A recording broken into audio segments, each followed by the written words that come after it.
I'll tell you a story about Joe Biden that I learned when I was reporting our documentary on him, which is before all his big debates, Beau Biden used to be the last person in the room with him.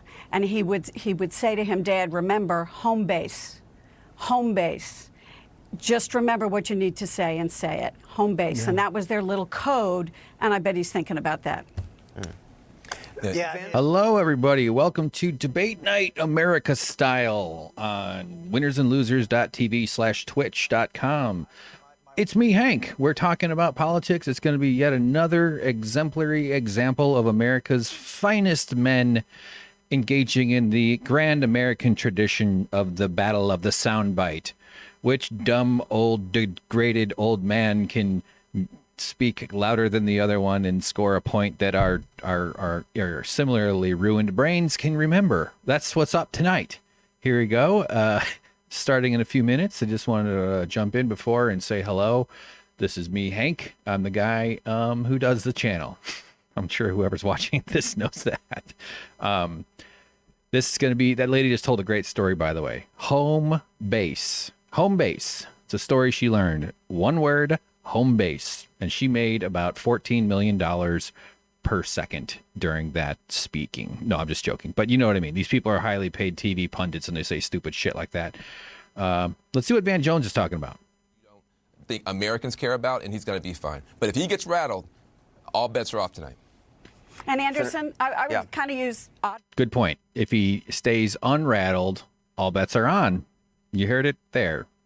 So yeah, this will be an intense evening. Donald Trump will have his mic muted. I heard on the Sam Cedar program, the Majority Report with Sam Cedar this morning, that they're only muting during the first 2 minutes, but I haven't really seen it anywhere else. So he may have been mistaken or something, not calling him out or something. I'm just not sure if they're going to be muting him during it or not. I think they're going to mute the person whose question is not being asked, which is kind of like grade school level rules. So it's nice that the most powerful person in the world has been told to do that. I assume they're also going to make sure he doesn't eat any crayons or put his wiener in the pencil sharpener, because we all know that kid. God, it's insane. We took the kid who put a bunch of couch foam up his nose and we gave him nuclear weapons.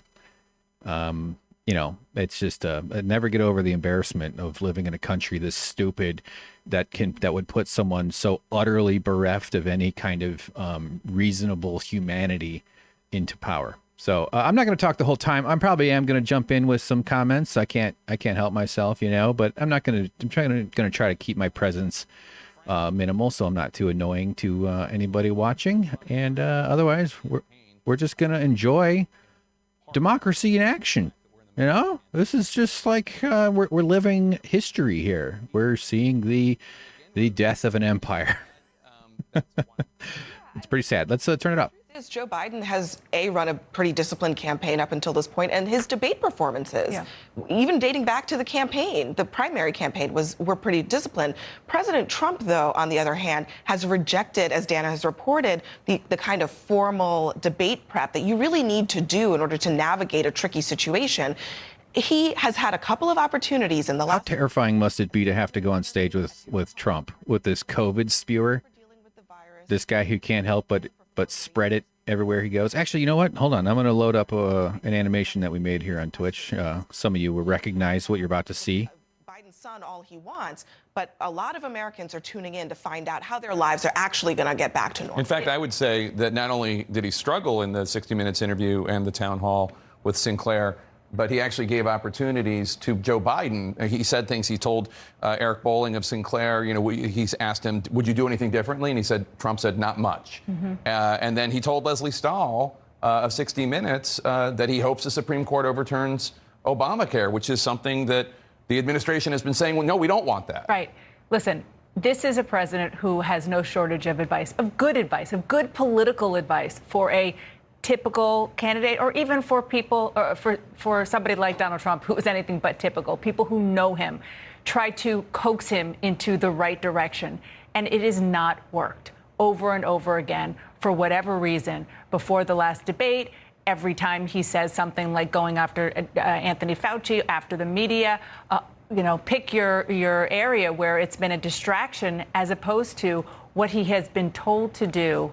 Focus on the economy, which is the one area where poll shows he's even on par with Joe Biden. Focus on what you are going to do and even talk about some of the accomplishments, things that you promised 4 years ago, like redoing the trade deal, and he did it. Well, if he sticks to the 6 topics that the moderator, Kristen Welker, has picked, he'll probably be okay.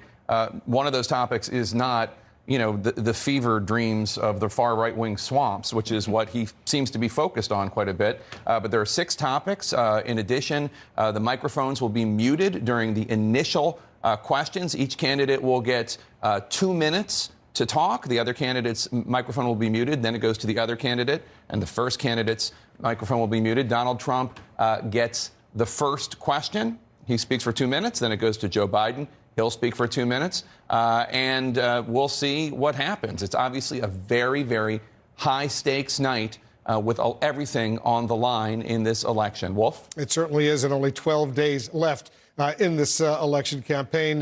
The final presidential debate of 2020, President Donald Trump, former Vice President Joe Biden, they're about to go head-to-head one more time. The last time they're facing new rules designed to keep them on the rails.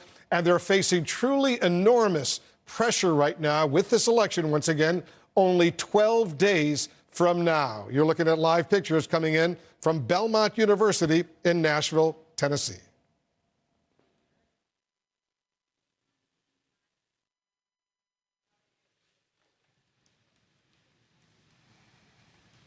Good evening from Belmont University in Nashville, Tennessee. All right. I found the file, but I couldn't get it. I couldn't find it. It took me a while. So here we go. Kristen Welker from MSNBC. Donald J. Trump and former Vice President Joe Biden. Tonight's debate is sponsored by the Commission on Presidential Debates. It is conducted and by Raytheon. Protocols designed by the Commission's health security advisor. The audience here in the hall has promised to remain silent. No cheers, boos, or other interruptions, except right now, as we welcome to the stage former Vice President Joe Biden and President Donald J. Trump. Honk, honk. Honk, honk, honk. Honk, honk. Honk, honk, honk. I'm honking because I'm doing socially distanced rallies. There he is, the front half of a centaur. I didn't come up with that. Someone else did. I think it's very funny. Utter nightmare. Okay. And I do want to say a very good evening to both. Let us pray. This debate will cover 6 major topics. At the beginning of each section, each candidate will have 2 minutes uninterrupted to answer my first question. The debate commission will then turn on their microphone only when it is their turn to answer, and the commission will turn it off exactly when the 2 minutes have expired. After that, both microphones will remain on. But on behalf of the voters, I'm going to ask you to please speak one at a time. The goal is for you to hear each other and for the American people to hear every word of what you both have to say. And so with that, if you're ready, let's start. And we will begin with the fight against the coronavirus. President Trump, the first question is for you. The country is heading into a dangerous new phase. More than 40,000 Americans are in the hospital tonight with COVID, including record numbers here in Tennessee. And since the two of you last shared a stage, 16,000 Americans have died from COVID. So please be specific. How would you lead the country during this next stage of the coronavirus crisis? 2 minutes uninterrupted. We already know how he would lead. As you know, horribly. 2 million people modeled out were expected to die. We closed up the greatest economy in the world in order to fight this horrible disease that came from China. It's a worldwide pandemic. It's all over the world. You see the spikes in Europe and many other places right now. If you notice, the mortality rate is down 85%. The excess mortality rate is way down and much lower than almost any other country. And we're fighting it, and we're fighting it hard. There is a spike. There was a spike in Florida, and it's now gone. There was a very big spike in Texas. It's now gone. There was a very big spike in Arizona. It's now gone. And what does gone mean? It's bullshit. Other places, they will soon be gone. We have a vaccine that's coming. It's ready. It's going to be announced within weeks, and it's going to be delivered. We have Operation Warp Speed, which is the military is going to distribute the vaccine. I can tell you from personal experience that I was in the hospital. I had it. and I got better. And I will tell you that I had something that they gave me, a therapeutic, I guess they would call it. Some people could say it was a cure. But I was in for a short period of time, and I got better very fast, or I wouldn't be here tonight. And now they say I'm immune. Whether it's 4 months or a lifetime, nobody's been able to say that, but I'm immune. More and more people are getting better. We have a problem that's a worldwide problem. This is a worldwide problem. But I've been congratulated by the heads of many countries on what we've been able to do. If you take a look at what we've done in terms of goggles and masks and gowns and everything else, and in particular ventilators. We're now making ventilators all over the world, thousands and thousands a month, distributing them all over the world. It will go away, and as I say, we're rounding the turn, we're rounding the corner. It's going away. Okay, former Vice President Biden, to you, how would you lead the country out of this crisis? You have 2 minutes uninterrupted. 220,000 Americans dead. If you hear nothing else I say tonight, hear this. Anyone who's responsible for not taking control, in fact, not saying I take no responsibility initially, anyone who's responsible for that many deaths should not remain as President of the United States of America. We're in a situation where there are 1,000 deaths a day now, 1,000 deaths a day, and there are over 70,000 new cases per day. Compared to what's going on in Europe, as the New England Medical Journal said, they're starting from a very low rate. We're starting from a very high rate. The expectation is we'll have another 200,000 Americans dead between now and the end of the year. If we just wore these masks, the president's own advisors have told him, we could save 100,000 lives. And we're in a circumstance where the president thus far and still has no plan, no comprehensive plan. What I would do is make sure we have everyone encouraged to wear a mask all the time. I would make sure we move in the direction of rapid testing, investing in rapid testing. I would make sure that we set up national standards as to how to open up schools and open up businesses so they can be safe and give them the wherewithal, the financial resources to be able to do that. We're in a situation now where the New England Medical Journal, one of the most serious journals in the whole world, said for the first time ever that the way this president has responded to this crisis has been absolutely tragic. And so, folks, I will take care of this. I will end this. I will make sure we have a plan. President Trump, I'd like to follow up with you and your comments. Fairly boilerplate. He could do a lot better. At least he didn't stumble too much. Vaccine will be coming within weeks. Yes. Is that a guarantee? No, it's not a guarantee, but it will be by the end of the year. But I think it has a good chance. There are two companies, I think, within a matter of weeks, and it will be distributed very quickly. Can you tell us which companies? Johnson & Johnson is doing very well. Moderna is doing very well. Pfizer is doing very well. And we have numerous others. Then we also have others that we're working on very closely with other countries, in particular Europe. Let me follow up with you, and because this is new information, you have said a vaccine is coming soon, within weeks now. Your own officials say it could take well into 2021 at the earliest for enough Americans to get vaccinated. And even then, they say the country will be wearing masks and distancing into 2022. Is your timeline realistic? No, I think my timeline is going to be more accurate. I don't know that they're counting on the military the way I do, but we have our generals lined up, one in particular that's the head of logistics. And this is a very easy distribution for him. He's ready to go as soon as we have the vaccine. And we expect to have 100 million vials. As soon as we have the vaccine, he's ready to go. Vice President Biden, your reaction, and just 40% of Americans say... Guarantee Trump is going to profit personally off the vaccine. Kushner, his whole family will. ...to give Americans confidence in a vaccine if it were approved. Make sure it's totally transparent. Have the scientists of the world see it, know it, look at it. Go through all the processes. And by the way, this is the same fellow who told you this is going to end by Easter last time. This is the same fellow who told you that, don't worry, we're going to end this by the summer. We're about to go into a dark winter. And he has no clear plan, and there's no prospect that there's going to be a vaccine available for the majority of the American people before the middle of next year. President Trump, your reaction, he says you have no plan. I don't think we're going to have a dark winter at all. We're opening up our country. We've learned and studied and understand the disease, which we didn't at the beginning.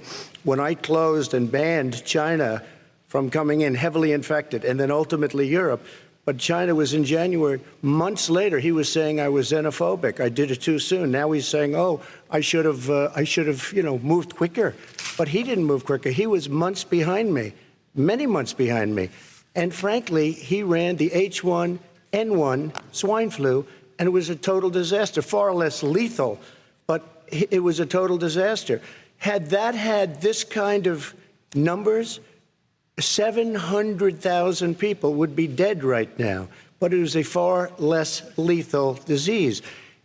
Look, his own person who ran that for him, who, as you know, was his chief of staff, said it was catastrophic, it was horrible, we didn't know what we were doing.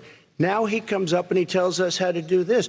Also, everything that he said about the way every single move that he said we should make, that's what we've done. We've done all of it. But he was way behind us. Vice President Biden, your response. My response is he is xenophobic, but not because he shut down access from China. And he did it late after 40 countries had already done that. In addition to that, what he did, he made sure that we had 44 people that were in there in China trying to get to Wuhan to determine what exactly the source was. What did the president say in January? He said, no, he said, he's being transparent. The president of China is being transparent. We owe him a debt of gratitude. We have to thank him. And then what happened was we started talking about using the Defense Act to make sure we go out and get whatever is needed out there to protect people. And again, I go back to this. He had nothing. He did virtually nothing. And then he gets out of the hospital and he talks about, don't worry, it's all going to be over soon. Come on.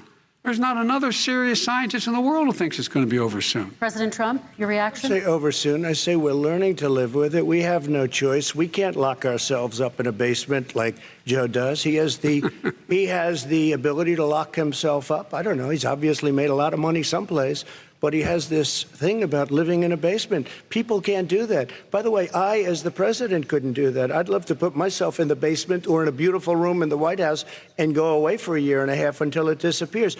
I can't do that. And Kirsten, every meeting I had, and I'd meet a lot of families, including Gold Star families and military families, every meeting I had, and I had to meet them. I had to. It would be horrible to have canceled everything. I said, this is dangerous. And you catch it. And, I caught it. I learned a lot. Great doctors, great hospitals. And now I recovered. 99.9% of young people recover. 99% of people recover. We have to recover. We can't close up our nation. We have to open our school, and we can't close up our nation, or you're not going to have a nation. And of course, the CDC has said young people can get sick with COVID-19 and can pass it. Vice President Biden, I want to talk broadly about strategy, though. Can I respond to that? 30 seconds, please, and then I have a question. No, number one, he says that we're learning to live with it. People are learning to die with it. You folks home will have an empty chair at the kitchen table this morning. That man or wife going to bed tonight and reaching over to try to touch their, out of habit, where their wife or husband was, is gone. Learning to live with it. Come on. We're dying with it because he has never said you have begun to increasingly question the effectiveness of masks as a disease preventer. And in fact, recently you have cited the issue of waiters touching their masks and touching plates. Are you questioning that? It's not my fault that he came here. It's China's fault. And you know what? It's not Joe's fault that he came here either. It's China's fault. They kept it from going into the rest of China for the most part, but they didn't keep it from coming out to the world, including Europe and ourselves. Vice President Biden. The fact is that when we knew it was coming, when it hit, what happened? What did the president say? He said, don't worry, it's going to go away. Be gone by Easter. Don't worry. The warm weather. Don't worry. Maybe inject bleach. He said he was kidding when he said that, but a lot of people thought it was serious. A whole range of things the president has said. Even today, he thinks we are in control. We're about to lose two. It's good that Biden's focusing on Trump's behavior, and he's doing a decent job. Perhaps just to finish this. See, he doesn't want to keep talking about it. Finish this. When I closed, he said I shouldn't have closed. And that went on for months. Nancy Pelosi said the same thing. She was dancing on the streets in Chinatown in San Francisco. But when I closed, he said, this is a terrible thing. You're xenophobic. I think he called me racist even. And because I was closing it to China. Now he says I should have closed it earlier. It just, Joe, it doesn't work. I didn't say either of those things. You certainly did. You certainly did. I talked about a xenophobia in a different context. It wasn't about closing the border to Chinese coming to the United States. All right, I want to talk about both of your. Biden takes the bait like that too quickly. He'll just answer the framing of the previous question. Do you want to respond to that quickly, Vice He President? should. He's kind of bad Let's at talk it. about your different Okay. strategies toward dealing with this. Mr. Vice President, you suggested you would support new shutdowns if scientists recommended it. What do you say to Americans who are fearful that the cost of shutdowns, the impact on the economy, the higher rates of hunger, depression, domestic and substance abuse outweighs the risk of exposure to the virus? What I would say is I'm going to shut down the virus, not the country. It's his ineptitude that caused the country to have to shut down in large part. Why businesses have gone under, why schools are closed, why so many people have lost their living, and why they're concerned. Those other concerns are real. That's why he should have been, instead of in a sand trap in his golf course, he should have been negotiating with Nancy Pelosi and the rest of the Democrats and Republicans about what to do about the acts they were passing for billions of dollars to make sure people had the capacity. But you haven't ruled out more shutdowns. Well, no, I'm not shutting down the neighbor, but there are, look, you need standards. The standard is if you have a reproduction rate in a community that's above a certain level, everybody says, slow up, more social distancing, do not open bars and do not open gymnasiums, do not open until you get this under control, under more control. But when you do open, give the people the capacity to be able to open and have the capacity to do it safely. For example, schools. Schools, they need a lot of money to open. They need to deal with ventilation systems. They need to deal with smaller classes, more teachers, more pods. And he's refused to support that money, or at least up to now. Let's talk about schools. President Trump, I think we have to respond, if I might. Please, and then I have a follow-up. Thank you, and I appreciate that. Look, all he does is talk about shutdowns, but forget about him. His Democrat governors, Cuomo in New York, you look at what's going on in California, you look at Pennsylvania, North Carolina, Democrats all, they're shut down so tight and they're dying. They're dying. And he supports all these people. All he talks about is shutdowns. No. Red states are swimming in it now. Schools. And it's like, as an example, I have a young son. He also tested positive. By the time I spoke to the doctor the second time, he was fine. It just went away. Young people, I guess it's their immune system. Let me follow up with you, President Trump. You've demanded schools open in person and insist they can do it safely. But just yesterday, Boston became the latest city to move its public school system entirely online after a coronavirus spike. What is your message to parents who worry that sending their children to school will endanger not only their kids, but also their teachers and families? I want to open the schools. The transmittal rate to the teachers is very small, but I want to open the schools. We have to open our country. We're not going to have a country. You can't do this. We can't keep this country closed. This is a massive country with a massive economy. People are losing their jobs. They're committing suicide. There's depression, alcohol, drugs at a level that nobody's ever seen. And he's just talking about his brother. Abuse, tremendous abuse. We have to open our country. You know, I've said it often. The cure cannot be worse than the problem itself. And that's what's happening. And he wants to close down. He'll close down the country if one person in our massive bureaucracy says we should close it down. Vice President Biden, your response. Simply not true. We ought to be able to walk and chew gum at the same time. We ought to be able to safely open, but when they need resources to open. You need to be able to, for example, if you're going to open a business, have social distancing within the business. You need to have, if you have a restaurant, you need to have plexiglass dividers so people cannot infect one another. You need to be in a position where you can take testing rapidly and know whether a person is, in fact, infected. You need to be able to trace. You need to be able to provide all the resources that are needed to do this. And that is not inconsistent with saying that we're going to make sure that we open safely. And by the way, all you teachers out there, not that many of you are going to die, so don't worry about it. Come on. What the hell was that? Was he being sarcastic? That's going to get clipped out. Look at what's happened to New York. It's a ghost town. It's a ghost town. And when you talk about plexiglass, these are restaurants that are dying. These are businesses with no money. Putting up plexiglass is unbelievably expensive, and it's not the answer. I mean, you're going to sit there in a cubicle wrapped around with plastic. These are businesses that are dying, Joe. You can't do that to people. You just can't. Take a look at New York and what's happened to my wonderful city for so many years. I loved it. It was vibrant. It's dying. Everyone's leaving New York. Take a look at what New York has done in terms of turning the curve down in terms of the number of people dying. And I don't look at this in terms of the way he does. Blue states and red states. They're all the United States. And look at the states that are having such a spike in the coronavirus. They're the red states. They're the states in the Midwest. They're the states in the upper Midwest. That's where the spike is occurring significantly.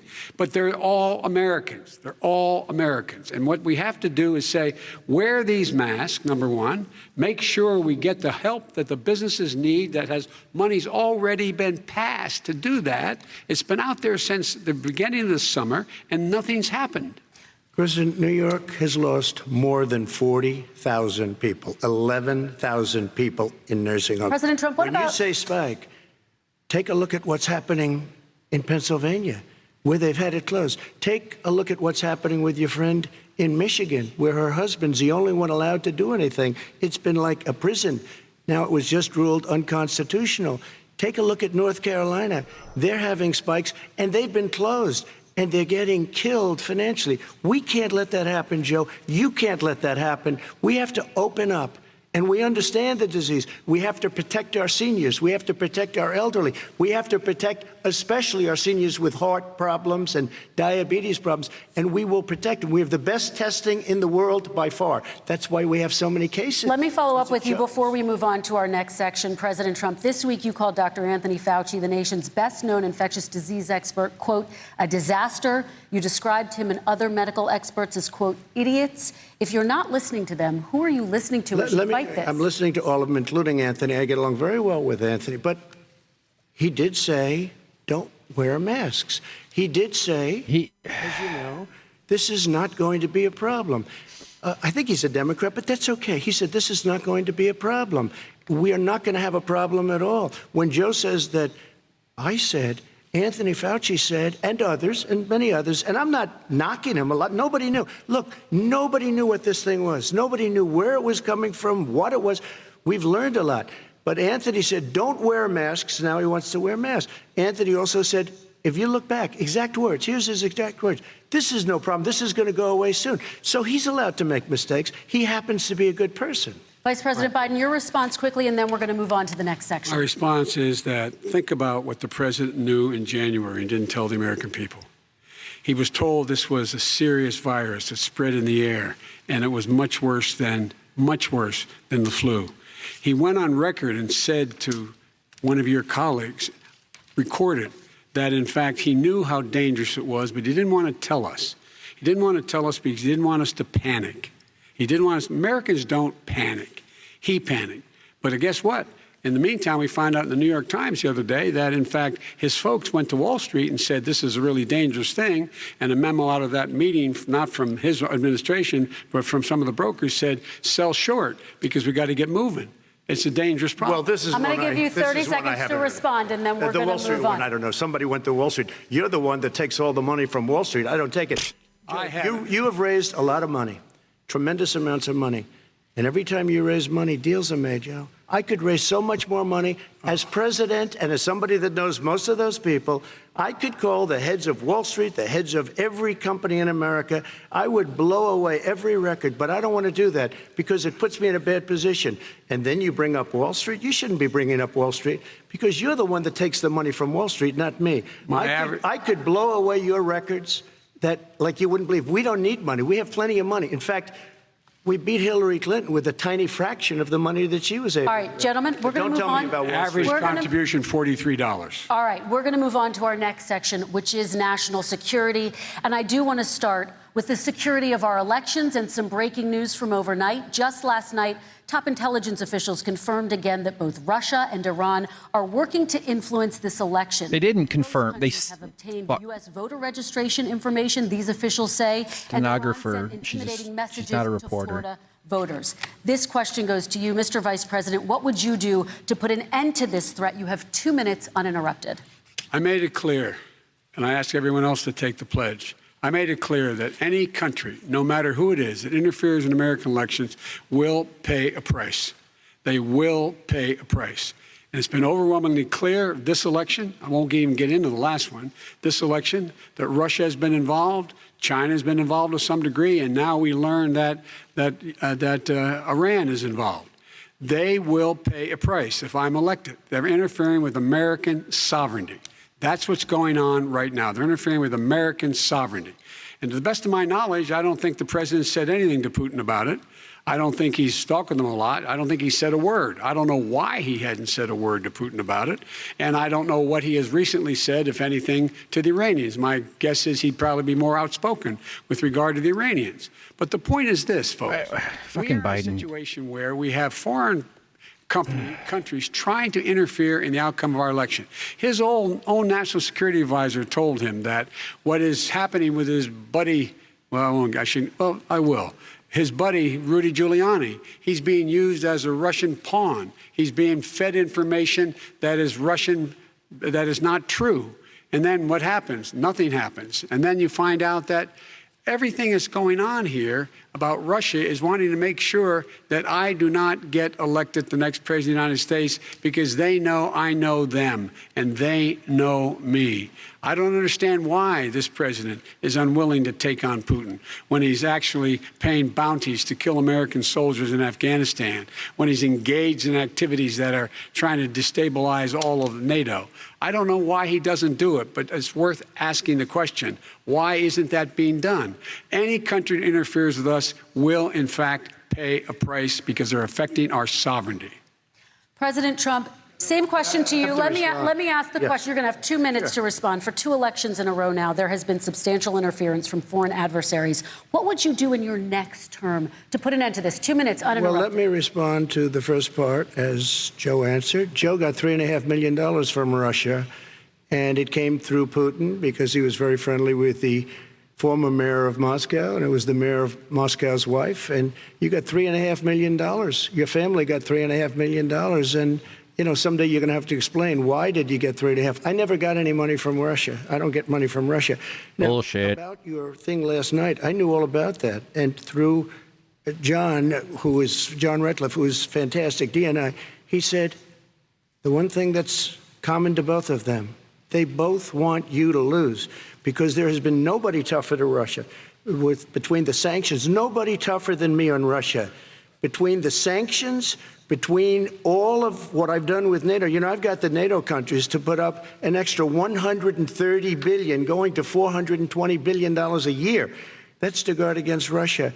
I sold, while he was selling pillows and sheets, I sold tank busters to Ukraine. There has been nobody tougher on Russia than Donald Trump.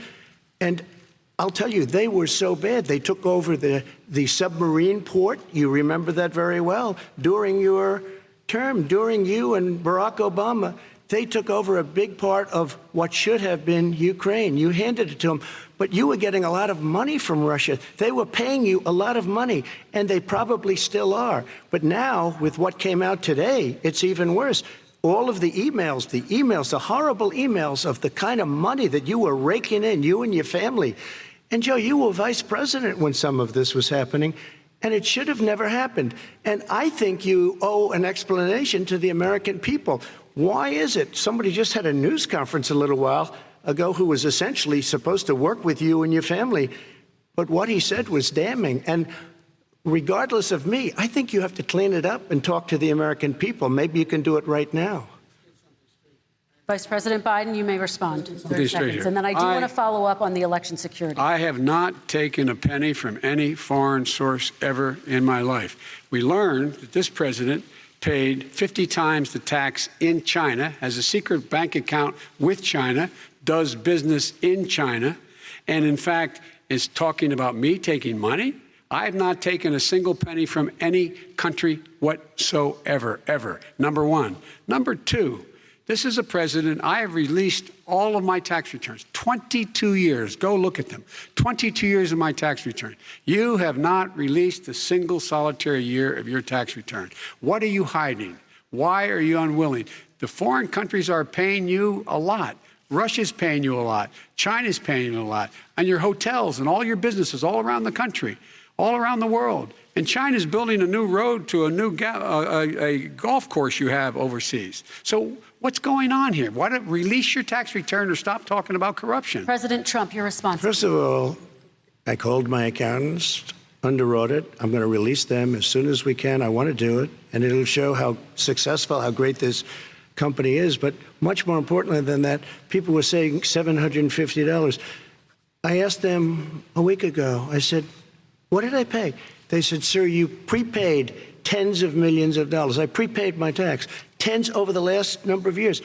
Tens of millions of dollars I prepaid.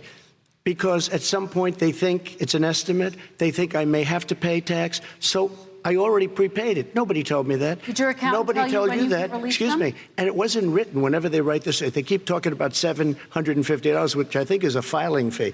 But let me just tell you, I prepaid millions and millions of dollars in taxes. You can have debts and expense losses so big that it covers multiple years. I'm sure that's probably what they think they're calling prepaid. You made $3.5 million, Joe, and your son gave you. They even have a statement that we have to give 10% to the big man. You're the big man, I think. I don't know, maybe you're not, but you're the big man, I think. Your son said we have to give 10% to the big man. Joe, what's that all about? It's terrible. All right, gentlemen, I want to ask you both some questions about all of this, but I'm going to let you both respond very quickly. You just said you spoke to your accountant about potentially releasing your taxes. Did he tell you when you can release them? Do you have a deadline for when you're going to release them? I get treated worse than the Tea Party got treated. Because I have a lot of people in there, deep down in the IRS, they treat me horribly. We made a deal, it was all settled until I decide to run for president. I get treated very badly by the IRS, very unfairly. But we had a deal all done. As soon as we're completed with the deal, I want to release it. But I have paid millions and millions of dollars, and it's worse than paying. I paid in advance. It's called prepaying your taxes. I paid in advance. I want to ask you both about questions regarding your potential foreign entanglements and questions that have been raised to give you both a chance to talk about this more broadly. Respond very quickly, and then I'll get to my question. Why did he's been saying this for 4 years? Show us. Just show us. Stop playing around. You've been saying for 4 years you're going to release your taxes. Nobody knows it, Mr. President. What they do know is you're not paying your taxes, or you're paying taxes that are so low. When last time he said what he paid, he said, I only pay that little because I'm smart. I know how to game the system. Come on. Come on, folks. So, President Trump, and then I want to get to two questions to both of you on this. I was put through a phony witch hunt for 3 years. It started before I even got elected. They spied on my campaign. No president should ever have to go through what I went through. Let me just say this. Mueller and 18 angry Democrats and FBI agents all over the place spent $48 million. They went through everything I had, including my tax returns, and they found absolutely no collusion and nothing wrong.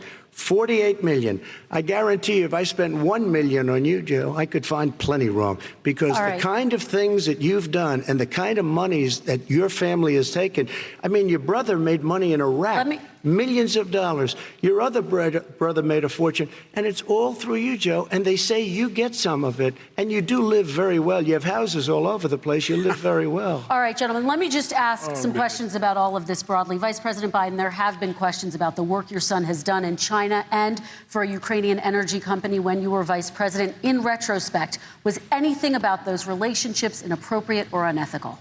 Nothing was unethical. Here's what the deal. With regard to Ukraine, we had this whole question about whether or not, because he was on the board, I later learned of a Burisma, a company, that somehow I had done something wrong. Yet every single solitary person, when he was going through his impeachment, testifying under oath who worked for him, said, I did my job impeccably. I carried out U.S. policy. Not one single solitary thing was out of line. Not a single thing, number one.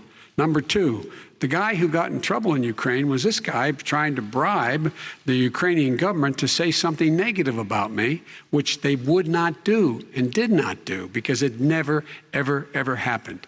My son has not made money in terms of this thing about, what are you talking about, China.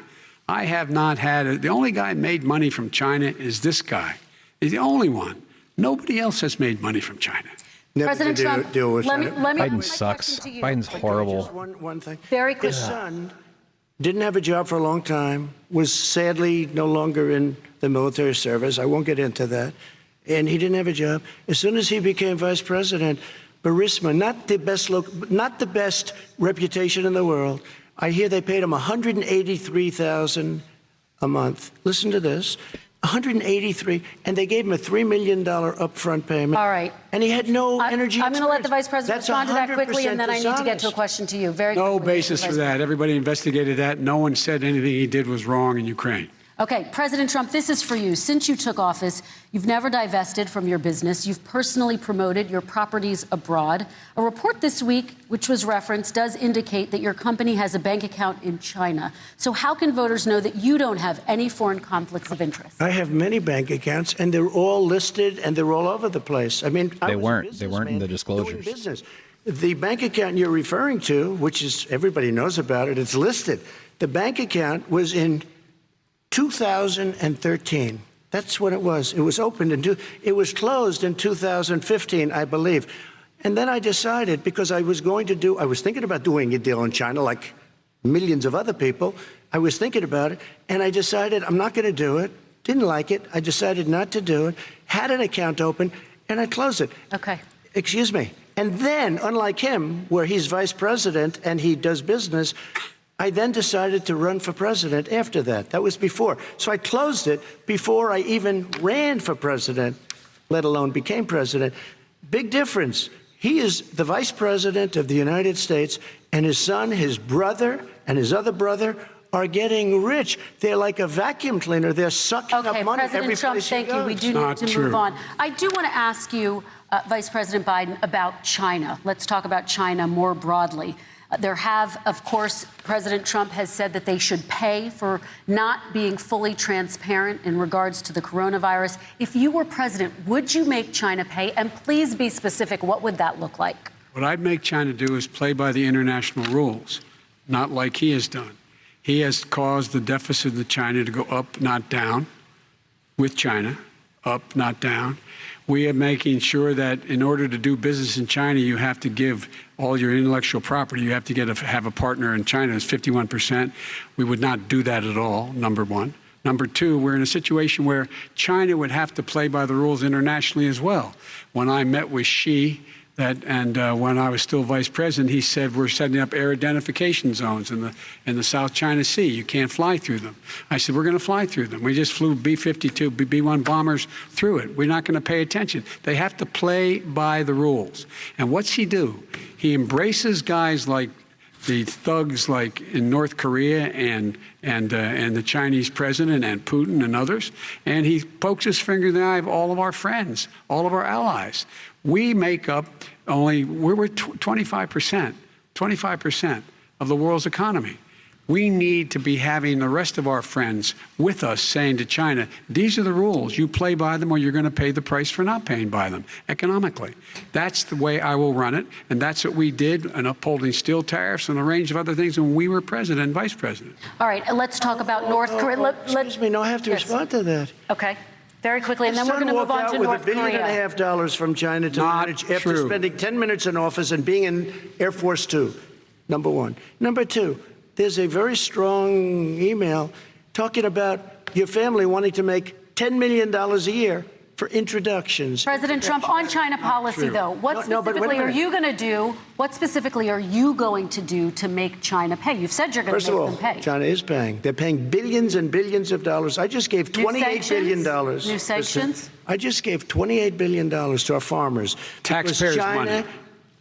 It's what? Taxpayers' money. Didn't come from China. You know who the taxpayer is? It's called China. China paid $28 billion, and you know what they did to pay it, Joe? They devalued their currency, and they also paid up. And you know who got the money? Our farmers, our great farmers, because they were targeted. You never charged them anything. Also, I charged them 25% on dumped steel because they were killing our steel industry. We were not going to have a steel industry. Okay. And now we have a steel industry. Okay, Vice President Biden, your response, please. My response is, look, this isn't about, there's a reason why he's bringing up all this malarkey. There's a reason for it. He doesn't want to talk about the substantive issues. It's not about his family and my family. It's about your family. And your family's hurting badly. If you're making less than, if you're a middle-class family, you're getting hurt badly right now. You're sitting at the kitchen table this morning deciding, well, we can't get new tires, they're bald because we have to wait another month or so. Or are we going to be able to pay the mortgage? Or who's going to tell her she can't go back to community college? They're the decisions you're making. In the middle-class families like I grew up in Scranton and Claymont, they're in trouble. We should be talking about your families, but that's the last thing he wants to talk about. I want to talk about North Korea. Excuse me, just I do want to turn to please. 10 seconds, Mr. President. That's 10 a seconds. typical political statement. Let's get off this China thing, and then he looks, the family, around the table, everything. Just a typical politician when I see that. Let's talk about North I'm not a typical Korea now. politician. Biden needs That's why I to. got elected. Let's get off the subject of China. Let's talk around sitting around the table. All right. Come on, Joe, you can do better. He needs to keep hitting Trump. He's mostly weak, but he's got to keep just changing the framing and getting under his skin. Letters with him. You've touted the fact that there hasn't been a war or a long-range missile test, and yet North Korea recently rolled out its biggest ever intercontinental ballistic missile and continues to develop its nuclear arsenal. Do you see that as a betrayal of the relationship you forged? Just 30 seconds here because we need to get on to the next. So when I met with Barack Obama, we sat in the White House right at the beginning, had a great conversation. It was supposed to be 15 minutes, and it was well over an hour. He said the biggest problem we have with North Korea. He indicated we will be in a war with North Korea. Guess what? It would be a nuclear war. Nope. It froze. Hold on. CNN froze. This is my first Twitch panic. Let's see if I can find another source quickly. I'll load up. Hold on. Let's reload it. Relationship, and there's no war. And you know, that's on it. Oh, hold on. I got two of them going. He broke into a certain area that we're back. Oh, there's going to be trouble. I said, no, they're not, because he's not going to do that. And I was right. Look, instead of being in a war where millions of people, Seoul, you know, is 25 miles away, millions and millions. That was the Spectrum News feed. This is CNN. It's a little bit better. Why do you think you would be able to rein in this persistent threat? Because I'd make it clear, which we were making clear to China, they had to be part of the deal. Because here's the I made it clear, and as a spokesperson of the administration when I went to China, that they said, why are you moving your missile defense up so close? Why are you moving more forces here? Why are you continuing to do military maneuvers with South Korea? I said, because North Korea is a problem, and we're going to continue to do it so we can control them. We're going to make sure we can control them and make sure they cannot hurt us. And so if you want to do something about it, step up and help. If not, it's going to continue. What has he done? He's legitimized North Korea. He's talked about his good buddy who's a thug, and he talks about how we're better off. And they have much more capable missiles, able to reach U.S. territory much more easily than ever did before. Let me follow up with you, Vice President Biden. You've said you wouldn't meet with Kim Jong-un without preconditions. Are there any conditions under which you would meet with him? On the condition that he would agree that he would be drawing down his nuclear capacity to get that the Korean Peninsula should be a nuclear-free zone. All right, let's move on to American families. Listen, they tried Very to quickly, meet with 10 him. seconds, President. They tried to meet with him. He wouldn't do it. He didn't like Obama. He didn't like him. He wouldn't do it. Okay, I got to give him a chance to respond to that before we move on. And that's okay. You know what? North Korea, we're not in a war. We have a good relationship. You know, people don't understand. Having a good relationship Trump, with leaders of other countries is a good thing. We have a lot of questions to get to. That's like saying we had a good relationship with Hitler before he, in fact, invaded Europe, the rest of Europe. Come on. The reason he would not meet with President Obama is because President Obama said, we're going to Hitler reference number one. We're not going to legitimize you, and we're going to continue to put stronger and stronger sanctions on you. That's why he wouldn't meet with us. All right, let's move on. Let's move on and talk about American families. He left me a mess, Kristen. President Trump, okay, we do need to move on. They left me a mess. North Korea was a mess. And in fact, if you remember the first 2 or 3 months, there was a very dangerous period in my first 3 months before we sort of worked things out a little bit. Okay. There was a they left us Mute him. a mess. And Obama would be, I think, the first to say it was the single biggest problem he thought that our country. Okay, let's move on to American families and the economy. One of the issues that's most important to them is health care, as you both know. Today, there was a key vote on a new Supreme Court Justice, Amy Coney Barrett, and health care is at the center of her confirmation fight. Over 20 million Americans get their health insurance through the Affordable Care Act. It's headed to the Supreme Court, and your administration, Mr. President, is advocating for the court to overturn it. If the Supreme Court does overturn that law, those 20 million Americans could lose their health insurance almost overnight. So what would you do if those people have their health insurance taken away? You have 2 minutes uninterrupted. Sure. First of all, I've already done something that nobody thought was possible. Through the legislature, I terminated the individual mandate. That is the worst part of Obamacare, as we call it. The individual mandate where you have to pay a fortune for the privilege of not having to pay for bad health insurance. I terminated. It's gone. Now it's in court because Obamacare is no good. But then I made a decision. Run it as well as you can to my people, great people. Run it as well as you can. I could have gone the other route and made everybody very unhappy. They ran it. Premiums are down. Everything's down. Here's the problem. No matter how well you run it, it's no good. What we'd like to do is terminate it. We have the individual mandate done. I don't know that it's going to work. If we don't win, we will have to run it, and we'll have Obamacare, but it'll be better run. But it no longer is Obamacare, because without the individual mandate, it's much different. Pre-existing conditions will always stay. What I would like to do is they're trying to get rid of them. Healthcare, much better, will always protect people with pre-existing. So I'd like to terminate Obamacare, come up with a brand new, beautiful health care. The Democrats will do it because there'll be tremendous pressure on them, and we might even have the House by that time, and I think we're going to win the House, okay? You'll see, but I think we're going to win the House. But come up with a better health care, always protecting people with pre-existing conditions. And one thing very important, we have 180 million people out there that have great private health care. Far more than we're talking about with Obamacare.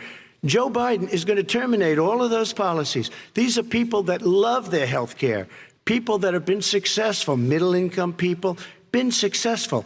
They have 180 million plans, 180 million people, families, under what he wants to do, which will basically be socialized medicine. He won't even have a choice.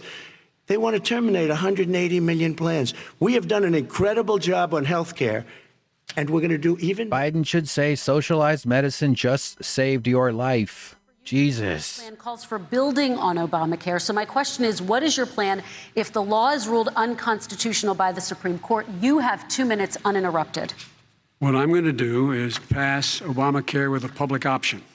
It'll become Biden-care. The public option is an option that says that if you, in fact, do not have the wherewithal if you qualify for Medicaid and you do not have the wherewithal in your state to get Medicaid, you automatically are enrolled, providing competition for insurance companies. That's what's going to happen. Secondly, we're going to make sure we reduce the premiums and reduce drug prices by making sure that there's competition that doesn't exist now by allowing the Medicare to negotiate drug prices with the insurance companies. Thirdly, the idea that I want to eliminate private insurance, the reason why I had such a fight with 20 candidates for the nomination was I support private insurance. That's why not one single person with private insurance would lose their insurance under my plan, nor did they under Obamacare. They did not lose their insurance unless they chose. Obamacare was a messy rollout, and some people did have to change their plans. So that's just stupid of Biden to give up that opportunity for people to he can protect pre-existing conditions. Counter, none, zero. To find all that information. Do it in the ether.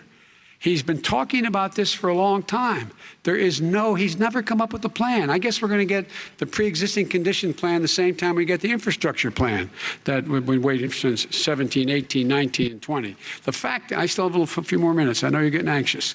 The fact is that he's already cost the American people, because of his terrible handling of the COVID virus and the economic spillover, 10 million people have lost their private insurance. And he wants to take away 22 million more people who have it under Obamacare, and over 110 million people with pre-existing conditions. And all the people from COVID are going to have pre-existing conditions. What are they going to do? I have a follow-up for you, Vice President Biden. It relates to something that President Trump said. He's accusing you of wanting socialized medicine. What do you say to people who have concerns that your health care plan, which includes a government insurance option, takes the country one step closer to a health care system run entirely by the government? That is such right-wing framing. Jesus. The idea that the fact that there's a public option that people can choose, that makes it a socialist plan. Look, the difference between the president, I think we should have a socialist plan, first of all. It's a right. Everyone should have the right to have affordable health care. And I am very proud of my plan. It's gotten endorsed by all the major labor unions, as well as a whole range of other people who, in fact, are concerned in the medical field. This is something that's going to save people's lives, and this is going to give some people an opportunity to have health care for their children. How many of you home are worried and rolling around in bed tonight wondering what in God's name you're going to do if you get sick because you've lost your home insurance, your health insurance, your company's gone under? We have to provide health insurance for people at an affordable rate, and that's what I do. President Trump, excuse me, he was there for 47 years. He didn't do it. He was now there as vice president for 8 years, and it's not like it was 25 years ago. It was 3 3/4. It was just a little while ago, right? Less than 4 years ago. He didn't do anything. He didn't do it. He wants socialized medicine, and it's not that he wants it. His vice president, I mean, she is more liberal than Bernie Sanders and wants it even more. Bernie Sanders wants it. The Democrats want it. You're going to have socialized medicine, just like you went with fracking. We're not going to have fracking. We're going to stop fracking. We're going to stop fracking. Then he goes to Pennsylvania after he gets a nomination, where he got very lucky to get it. And he goes to Pennsylvania and he says, oh, we're going to have fracking. And you never ask that question. And by the way, so far, I respect very much the way you're handling this, I have to say. By the way. But somebody should ask the question. You can ask he goes for a year. There will be no fracking. We have a number of topics we're going to get to. That's a big question. We're going to get to. It's the same thing with socialized medicine. I have to respond. Vice President, your response, please. My response is people deserve to have affordable health care, period. Period, period, period. And the Biden care proposal will, in fact, provide for that affordable health care, lower premiums. What we're going to do is going to cost some money.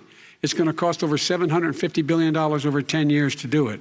And they're going to have lower premiums. You can buy into the better plans, the cheaper plans, lower your premiums, deal with unexpected billing, and have your drug prices drop significantly. He keeps talking about it. He hasn't done a thing for anybody on health care. Not a thing. Kristen, when Very he quickly, says, then I want to talk when about he what's says happening public on Capitol option, Hill. he's talking about socialized medicine and health care. When he talks about a public option, he's talking about destroying your Medicare, totally destroyed, and destroying your Social Security. And this whole country will come down. You know, Bernie Sanders tried it in his state. He tried it in his state. His governor was a very liberal governor. They wanted to make it work. Okay, let's let Vice President Biden respond. It doesn't Vice work. President He's Biden, a very confused guy. He thinks he's running against somebody else. He's running against Joe Biden. I beat all those other people because I disagreed with them. Joe Biden he's running against. And the idea that we're in a situation that they're going to destroy Medicare, this is the guy that the actuary at Medicare said, if in fact, at Social Security, if in fact he continues to withhold his plan to withhold the tax on Social Security will be bankrupt by 2023 with no way to make up for it. This is the guy who's tried to cut Medicare. So the idea that Donald Trump is lecturing me on Social Security and Medicare? Come on. He tried to get rid of, he tried to hurt Social Security years ago. Years ago. Go back and look at the records. There's truth to that. He did try. All right, let's move on. I'm going to move on. But Trump would love to kill Social Security. They said the stock market will boom if I'm elected. If he's elected, the stock market will crash. Okay, let's move on to the next question very quickly. Stupid. The idea that the stock market is booming is his only measure of what's happening. Where I come from in Scranton and Claymont, the people don't live off of the stock market. Just in the last three years during this crisis, the billionaires in this country made, according to the Wall Street, $700 billion more. $700 billion more, because that's his only measure. What happens to the ordinary people out there? What happens to them? Let's talk about what's happening on Capitol Hill. We're going to move on. 401ks are through the roof. We're going to move on. Stock are through the roof. All right. And he doesn't come from Scranton. That's like he lived there for a short period of time before he even knew it. We're going to move on to the next question. And the people of Pennsylvania will show you that. Let me move on to my next question, gentlemen. Understand. As of tonight, more than 12 million people are out of work. And as of tonight, 8 million more Americans have fallen into poverty, and more families are going hungry every day. Those hit hardest are women and people of color. They see Washington fighting over a relief bill. Mr. President, why haven't you been able to get them the help they need? 30 seconds here. Because Nancy Pelosi doesn't want to approve it. I do. But you're the president. I do, but I still have to get. Unfortunately, that's one of the reasons I think we're going to take over the House, because of her. Nancy Pelosi doesn't want to approve anything because she'd love to have some victories on a date called November 3rd. Nancy Pelosi does not want to approve it. We are ready, willing, and able to do something. Don't forget, we've already approved 3 plans, and it's gone through, including the Democrats, in all fairness. This one she doesn't want. It's near the election because she thinks it helps her politically. I think it hurts her politically. All right, Mr. Vice President. The Republican leader in the United States Senate said he can't pass it. He will not be able to pass it. He does not have Republican votes. Why isn't he talking to his Republican friends? Let me follow up with you, Vice President. If we made a Biden, deal, because let me ask Vice President Biden a question. You are the leader of the Democratic Party. Why have you not pushed the Democrats to get a deal for the American people? Well, I have, and they have pushed it. Look, they passed this act all the way back in the beginning of the summer. This is like it's not new. It's been out there. This HEROES Act has been sitting there. And look at what's happening. When I was in charge of the Recovery Act with $800 billion, I was able to get $145 billion to local communities that have to balance their budgets and states that have to balance their budgets, so then have to fire firefighters, teachers, first responders, law enforcement officers, so they could keep their cities and counties running. He will not support that. They have not done a thing for them. And Mitch McConnell said, let them go bankrupt. Let them go bankrupt. Come on. What's the matter with these guys? The bill that was passed in the House was a bailout of badly run, high-crime, Democrat, all run by Democrats, cities and states. It was a way of getting a lot of money, billions and billions of dollars to these states. It was also a way of getting a lot of money from our people's pockets to people that come into our country illegally. We were going to take care of everything for them. And what that does, and I'd love to do that, I'd love to help them, but what that does, everybody all over the world will start pouring into our country. We can't do it.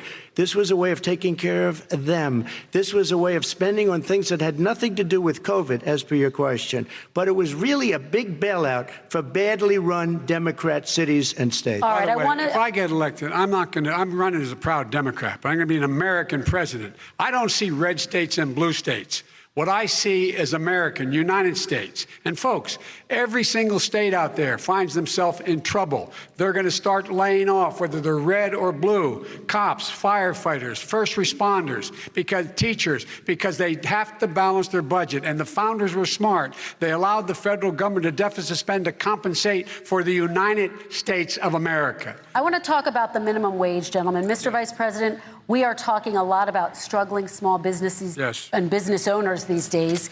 Do you think this is the right time to ask them to raise the minimum wage? You, of course, oh my God, fuck! I do. $7.25. We're going to have to bail them out. Is this the right time? We should be bailing them out now. Those small businesses. You got 1 in 6 of them going under. They're not going to be able to make it back. They passed a package that allows us to be able to call PPP. Money is supposed to go to help them do everything from organize how they can deal with their businesses being open safely. Schools, how they can make classrooms smaller, how they can hire more teachers, how they can put ventilation systems in. They need the help. The businesses as well as the schools need the help. But these guys will not help them. Is not giving them any of the money. We are going to move on to immigration, one thing very but I quickly, want to get your we have to help our small businesses by raising the minimum wage. That's not helping I think it should be a state. Of course it does. Demand drives growth. New York. Demand New York is drives different from Vermont. job hiring. Every state is different. People with It should be money a state spend option. it. You said very People with money It's very raise important. demand. We have to help our small businesses. You How said- are you helping your small businesses when you're forcing wages? What's going to happen, and what's been proven to happen, is when you do that, these small businesses fire many of their employees. You said very Not true, recently you would by the way. consider raising the federal minimum it. wage to $15 Say an it. hour. You said recently you would consider raising the federal minimum wage to $15 an hour. Is that still the case? And I would consider it to an extent, but In a what I second really like, administration? in a second administration, but not to a level that's going to put all these businesses out of business. It should be a state option. Look, I've lived in different places. I know different places. They're all different. Some places, $15 is not so bad. In other places, other states, $15 would be Okay, President ruinous. Trump, thank you. Quick response, Vice President Biden.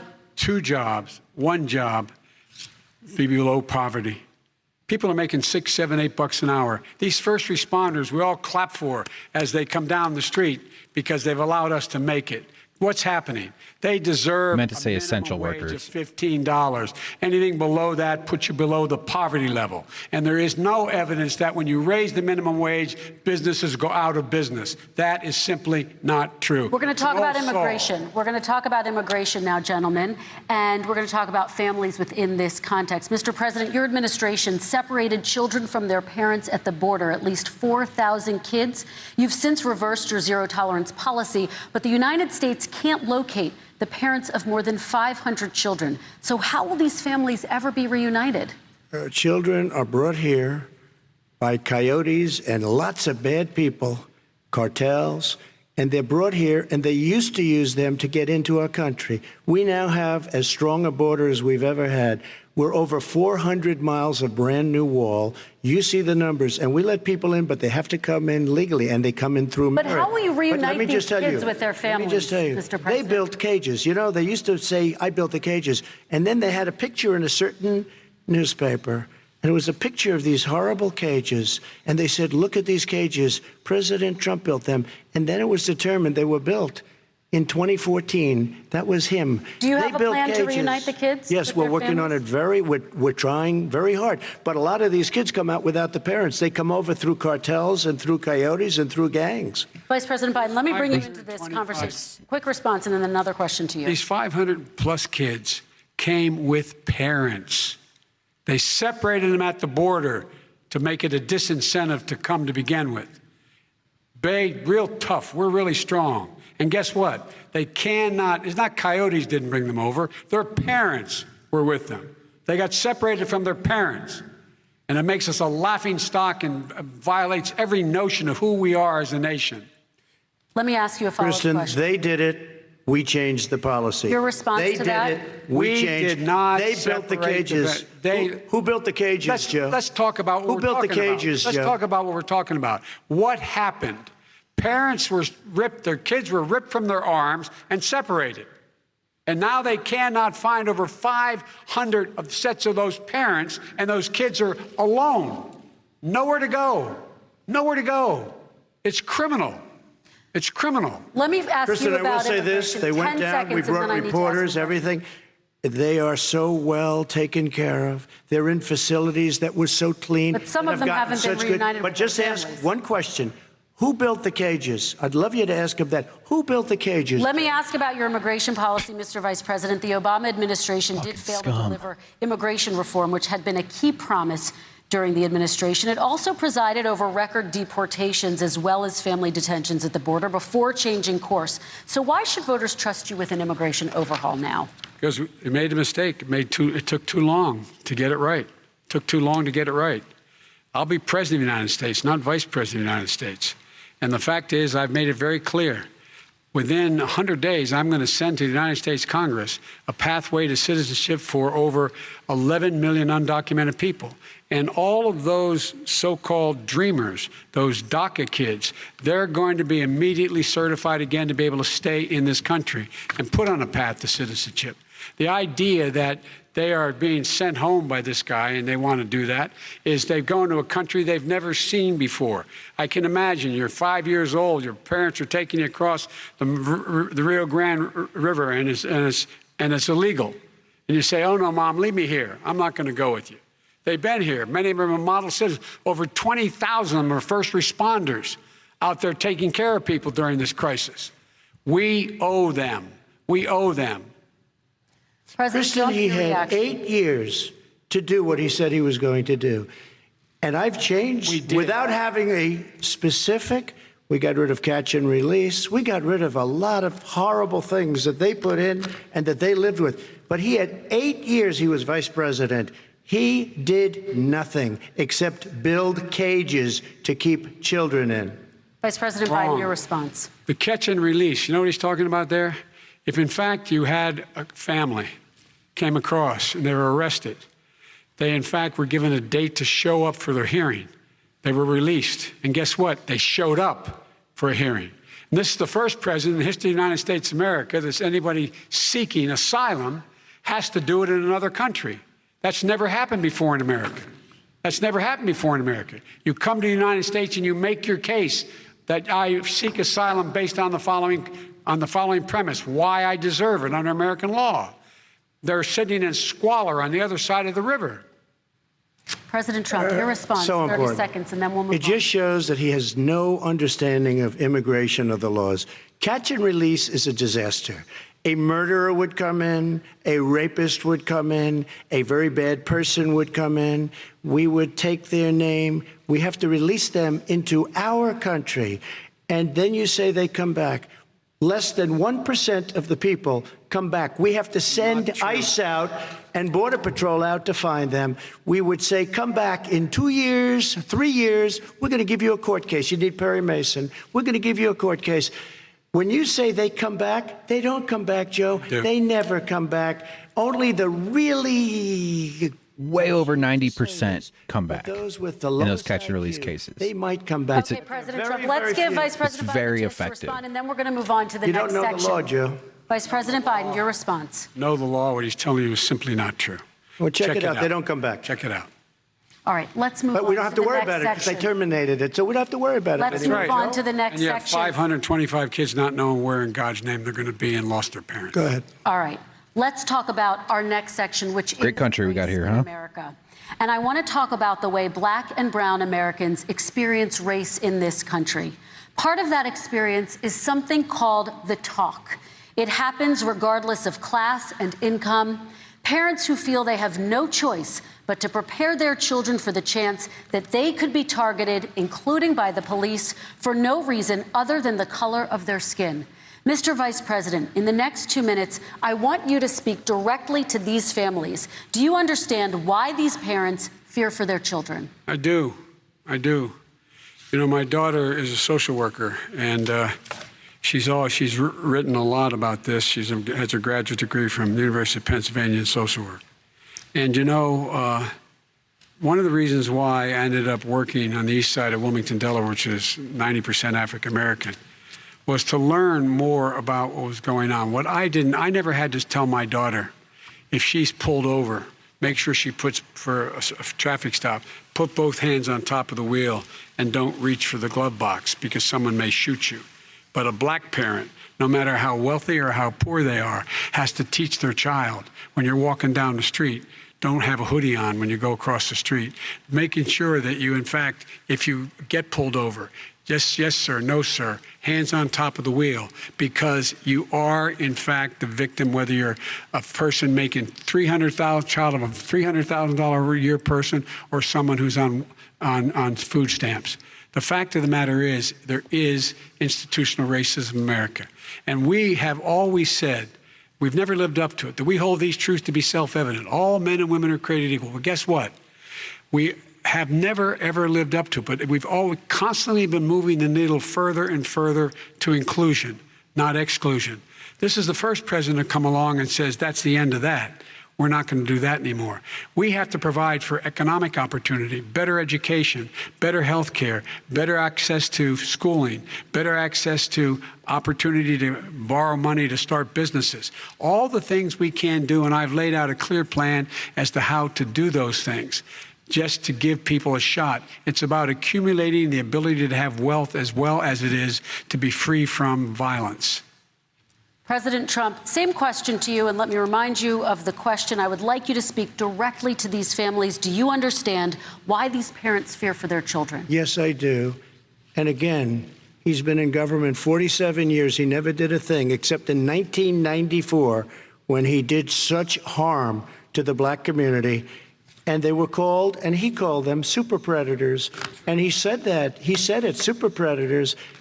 And they have never lived that down. Hillary did. He said predators. Your crime bill, the super predators. Nobody has done more for the black fucking Democrats putting up these old monsters. No wonder they lose to these horrible Republicans. Of Abraham Lincoln, possible exception, but the exception of Abraham Lincoln, nobody has done what I've done. Criminal justice reform. Obama and Joe didn't do it. I don't even think they tried because they had no chance at doing it. They might have wanted to do it, but if you had to see the arms I had to twist to get that done, it was not a pretty picture, and everybody knows it, including some very liberal people that cried in my office. They cried in the Oval Office. 2 weeks later, they're out saying, gee, we have to defeat him.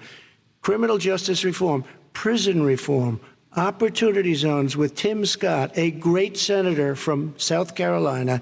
He came in with this incredible idea for opportunity zones. It's one of the most successful programs. People don't talk about it. Tremendous investment is being made. Biggest beneficiary, the black and Hispanic communities, and then historically black colleges and universities. After 3 years of coming to the office, I love some of those guys. They were great. They came into the office and they said, I said, what are you doing? After 3 years, I said, why do you keep coming back? Because we have no funding. I said, you don't have to come back every year. We have to come back because President Obama would never give them long-term funding, and I did. 10-year long-term funding, and I gave them more money than they asked for because they said, I think you need more. And I said, the only bad part about this is I may never see you again because I got very friendly with them, and they like me and I like them. But I saved historically black colleges and universities. Okay, and we're going to talk about both of your records, but your response to that, Vice President? My response to that is I never, ever said what he accused me of saying. The fact of the matter is, in 2000, though, after the crime bill had been in the law for a while, this is a guy who said, the problem with the crime bill, there's not enough people in jail. There's not enough people in jail. And go on my website, get the quote, the date when he said it. Not enough people.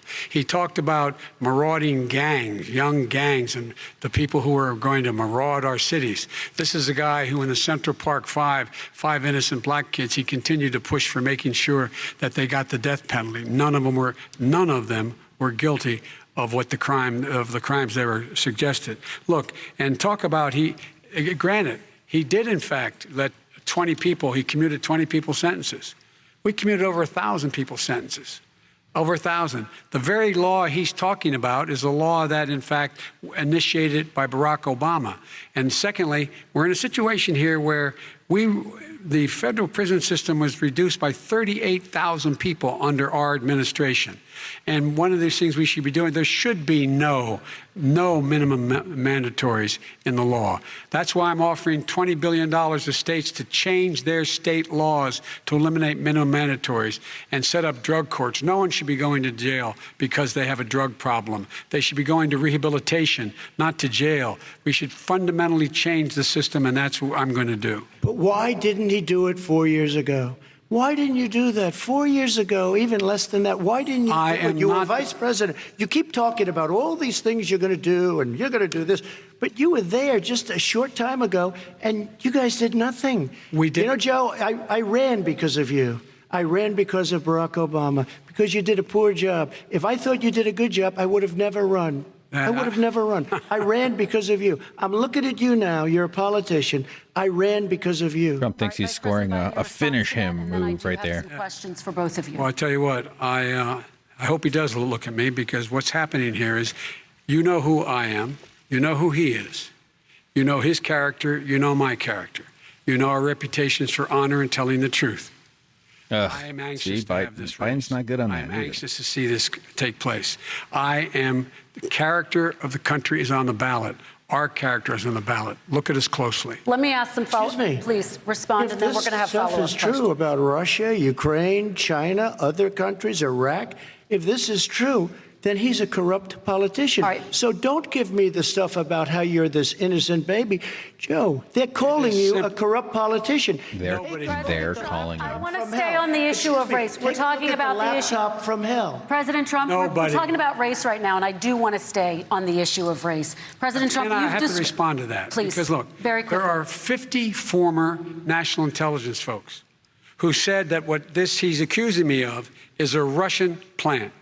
They have said that this has all the 5 former heads of the CIA, both parties, say what he's saying is a bunch of garbage.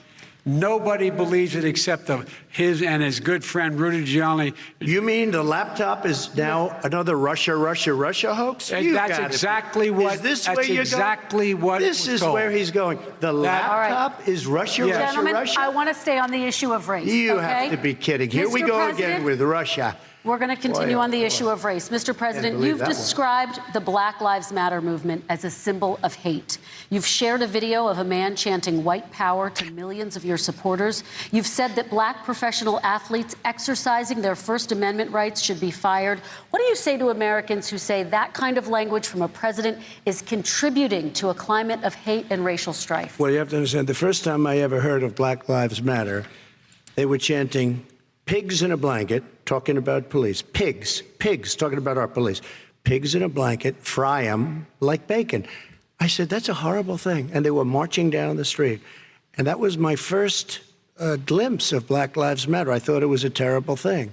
As far as my relationships with all people, I think I have great relationships with all people.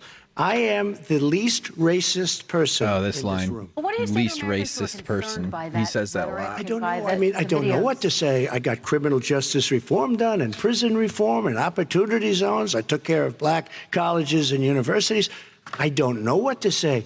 They can say anything. I mean, they can say anything. It makes me sad because I am the least racist person. I can't even see the audience because it's so dark. But a little racist. But I don't care Like that who's in the that audience. statement I'm is the so least idiotic. Racist person in this room. And he Okay, just Vice repeats President himself. Biden, let me ask you very quickly, and then I have a follow-up question for you. Abraham Lincoln here is one of the most racist presidents we've had in modern history. He pours Why did he say fuel that? on every single racist fire. Every single one. Started off his campaign coming down the escalator saying he's going to get rid of those Mexican rapists. He's banned Muslims because they're Muslims. He has moved around and made everything worse across the board. He says about the poor boys, last time we were on stage here, he said, I told them to stand down and stand ready. Come on. This guy has a dog whistle about as big as a foghorn. President Trump, I'm going to give you Foghorn, leghorn. Yeah, that's right. I got a dog whistle. Abraham Lincoln. Where did Sorry, that Ken. come in? I mean, You said where you're did that- Abraham Lincoln. No, where did that? No. You said- I said not since Abraham Lincoln. Oh, God. Has That's so anybody stupid. done what I've done for the black community? And I'm I saying- didn't say I'm Abraham Lincoln. I said not since Abraham Lincoln has anybody done what I've done for the black community. Now, you have done nothing other than the crime bill, which put Oh, God. tens of thousands of black men, mostly in jail. All right, let me- And you know let me what? a- let me they ask remember Vice it President because if Biden you a look at what's question. happening with the voting right now, Let me ask they Vice remember President that Biden you treated them about- very, very badly. The- Just the- take a look at what's happening out there. Vice President Biden, let me give you a chance to respond within this context. Crime bills that you supported in the 80s and 90s contributed to the incarceration of tens of thousands of young black men who had small amounts of drugs in their possession. They are sons, they are brothers, they're fathers, they're uncles, whose families are still to this day, some of them suffering the consequences. So speak to those families. Why should they vote for you? One of the things is that in the 80s, we passed 100%, all 100 senators voted for it, a bill on drugs and how to deal with drugs. It was a mistake. I've been trying to change it since then, particularly the portion on cocaine. That's why I've been arguing that, in fact, we should not send anyone to jail for a pure drug offense. They should be going into treatment across the board. That's what we should be spending money. How about you That's just why I set up drug get them better courts, which were drugs? Never funded by our Republican friends. They should not be going to jail for a drug or an alcohol problem. They should be going into treatment. That's what we've been trying to do. That's what I'm going to get done, because I think maybe the American people have now seen that, in fact, it was a mistake to pass those laws relating to the drug. But they were not in the crime bill. But why didn't he get it done? See, it's all talk, no action with these politicians. Why didn't he get it done? That's what I'm going to do when I become president.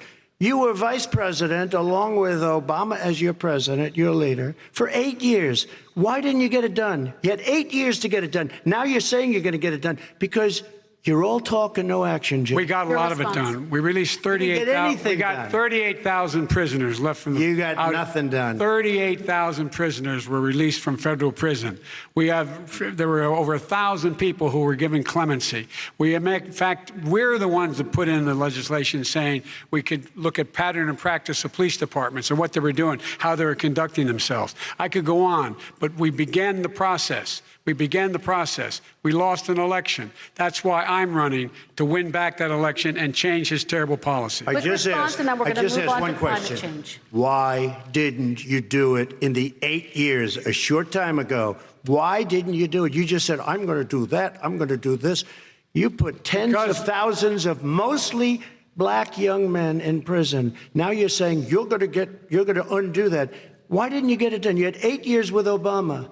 You know why, Joe? Because you're all talk and no action. All right, Vice President Biden, and then we're going to move on to the next section.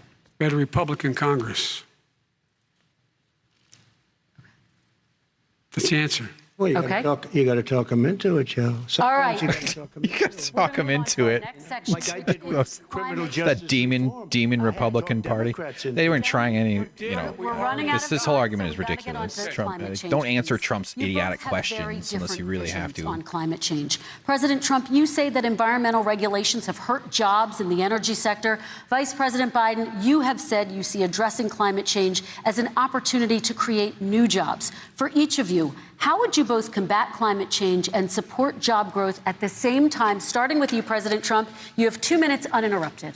So we have the Trillion Trees program. We have so many different programs. I do love the environment, but what I want is the cleanest, crystal clear water, the cleanest air. Moron. We have the best, lowest number in carbon emissions, which is a big standard that I notice Obama goes with all the time. Not Joe. I haven't heard Joe use the term because I'm not sure he knows what it represents or means, but I have heard Obama use it. And we have the best carbon emission numbers that we've had in 35 years under this administration. We are working so well with industry, but here's what we can't do. Look at China, how filthy it is. Look at Russia.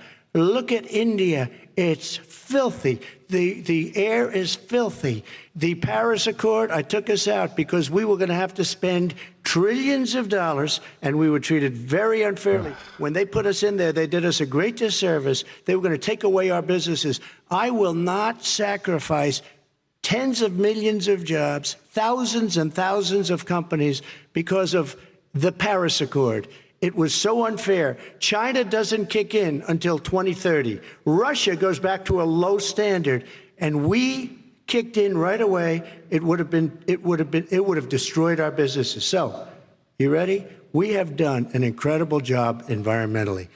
We have the cleanest air, the cleanest water, and the best carbon emission standards that we've seen in many, many years. Bullshit. Vice President and we Biden. haven't destroyed our industries. Vice President Biden, 2 minutes to you, uninterrupted. Climate change, climate warming, the global warming is an existential threat to humanity. We have a moral obligation to deal with it. And we're told by all the leading scientists in the world, we don't have much time. We're going to pass the point of no return within the next 8 to 10 years. 4 more years of this man eliminating all the regulations that were put in by us to clean up the climate, to limit emissions will put us in a position where we're going to be in real trouble. Here's where we have a great opportunity. I was able to get both all the environmental organizations as well as labor, the people worried about jobs, to support my climate plan. Because what it does, it will create millions of new good-paying jobs. We're going to invest in, for example, 500,000 50,000 charging stations on our highways so that we can own the electric car market of the future. In the meantime, China is doing that. We're going to be in a position where we're going to see to it that we're going to take 4 million existing buildings and 2 million existing homes and retrofit them so they don't leak as much energy, saving hundreds of millions of barrels of oil in the process and creating significant number of jobs. And by the way, the whole idea of what this is all going to do, it's going to create millions of jobs, and it's going to clean the environment. Our health and our jobs are at stake. That's what's happening. And what right now, by the way, Wall Street firms indicated that my plan will in fact create 18.6 million jobs, 7 million more than his. This is from Wall Street. And I'll create $1 trillion more in economic growth than his proposal does. Not on climate, just on the economy. President Trump, They came out and said very strongly, $6,500 will be taken away from families under his plan, that his plan is an economic disaster. If you look at what he wants to do, if you look at his plan, his environmental plan, you know who developed it? AOC +3. They know nothing about the climate.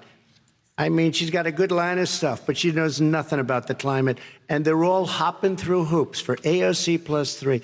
Look, their real plan costs $100 trillion. The +3 is the other. If we had the best year in the history of our country for 100 members of the years, squad, Rashida Tlaib, not Ilhan even Omar, come close and to a number like that. Ayanna When Pressley. he says buildings, they want to take buildings down because they want to make bigger windows into smaller windows. As far as they're concerned, if you had no window, it would be a lovely thing. This is the craziest plan that anybody has ever seen. And this wasn't done by smart people. This wasn't done by anybody. Frankly, I don't even know how it can be good politically. Right. They want to spend $100 trillion. That's their real number. He's trying to say it was 6. It's $100 trillion. They want to knock down buildings and build new buildings with little, tiny, small windows. I mean, and many other things. Okay. And many other things. Let me have the Vice President respond, and we're running out of time, and we have a lot more questions to get to. So let's hear from the Vice President. I have a number more questions. I don't know where he comes from. I don't know where he comes up with these numbers. Queens. $100 trillion. Give me a break.